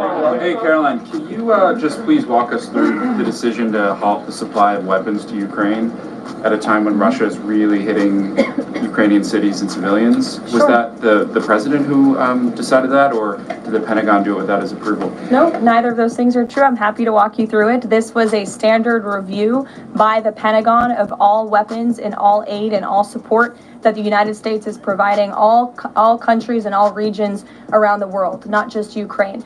When the Secretary of Defense took office, he directed the Pentagon to conduct this review to ensure that everything that's going out the door aligns with America's interests. So it's a pause to review to ensure that everything the Pentagon is pushing out there is in the best interest of our military and our men and women in uniform. Fran. Two questions on Israel. You suggested that Hamas is the impediment currently to a ceasefire. So if not a ceasefire deal, then what does the president hope to achieve with tonight's dinner with the prime minister? Again, you guys are getting around to a lot of hypotheticals. I don't want to get ahead of the president, but there are many other issues to discuss with Prime Minister Netanyahu tonight related to the region and just the entire world. So this will be a dinner to talk about Operation Midnight Hammer, which was incredibly successful, to talk about peace in Gaza and ending that conflict, as well as many other topics of discussion in relation to Israel and the United States. Sure, go ahead. Thank you, Caroline. Given the fact that this is on the trade letters, given the fact that the president put into effect the tariffs on April 2nd and then put the pause into place, is the president at all concerned that these countries that are receiving the letters won't take them seriously because the deadline seems to have shifted already and may shift again? They will take the letters seriously because they have taken the president seriously. And that's why the president's phone, I can tell you, rings off the hook from world leaders all the time who are begging him to come to a deal. And this administration is working hard to ensure those deals are in the best interest of the American people. And this delay, again, is in the best interest of the American people. And you all will continue to see these letters released on the president's Truth Social. And we will see you all later. Thank you, guys. All right, so that was straight from the White House with Miss Blondie. You know, what's up, Sincere? We also looked over the situation in Texas with the flooding, as well as the situation in Texas with the state trooper who was basically popped in the neck. You know, we looked over Karen Bass, her situation she had going in California, where she confronted armed ICE agents at a park full of children, guys. It's a lot going on, man. You know, most definitely need to pray. We need to pray for the world in a whole. Man, this is crazy and outrageous. Like I said, I might come back a little bit later on, probably about 12 a.m. Central Standard Time, to update everybody on this flooding that's going on in Texas right now, which basically took the lives of 21 little ones, guys. It is crazy. I think the toll is up to 91 people lost due to this catastrophe, this unpreventable catastrophe, you know, that took place in Texas, y'all. I hope y'all enjoyed the show. I most definitely definitely gave y'all all the most breaking news as I seen coming on, man. I hope that you got a new perspective on some of the things that you already heard about and didn't know about, you know. So until next time, y'all stay safe. Most definitely finna make my grand exit. I enjoyed each and every one of y'all. We most definitely exercised the Copyright Act of 1976 on all videos played. This was most definitely for news reporting as well as educational purposes only, man. Yeah, man. And with that being said, Sidewalk Gang, checking out. Make sure you subscribe to the channel if you are not, and most definitely double tap that screen and hit the like button. If you haven't hit it, you most definitely can press those 3 dots and hit the thumbs up as well, man. Y'all be safe out there, and with that being said, I'm gone. I appreciate each and every one of y'all. Shout out to anybody that sent a super chat, a super sticker, you know, sent me a cash out, or most definitely sent a gift. I appreciate that as well. Ain't nothing too small or too large. It's all appreciated. You know what I'm saying? Make sure that if you don't got a membership, man, grab you one. You know what it is, man. I'm gone. I'll catch y'all later. Y'all be good.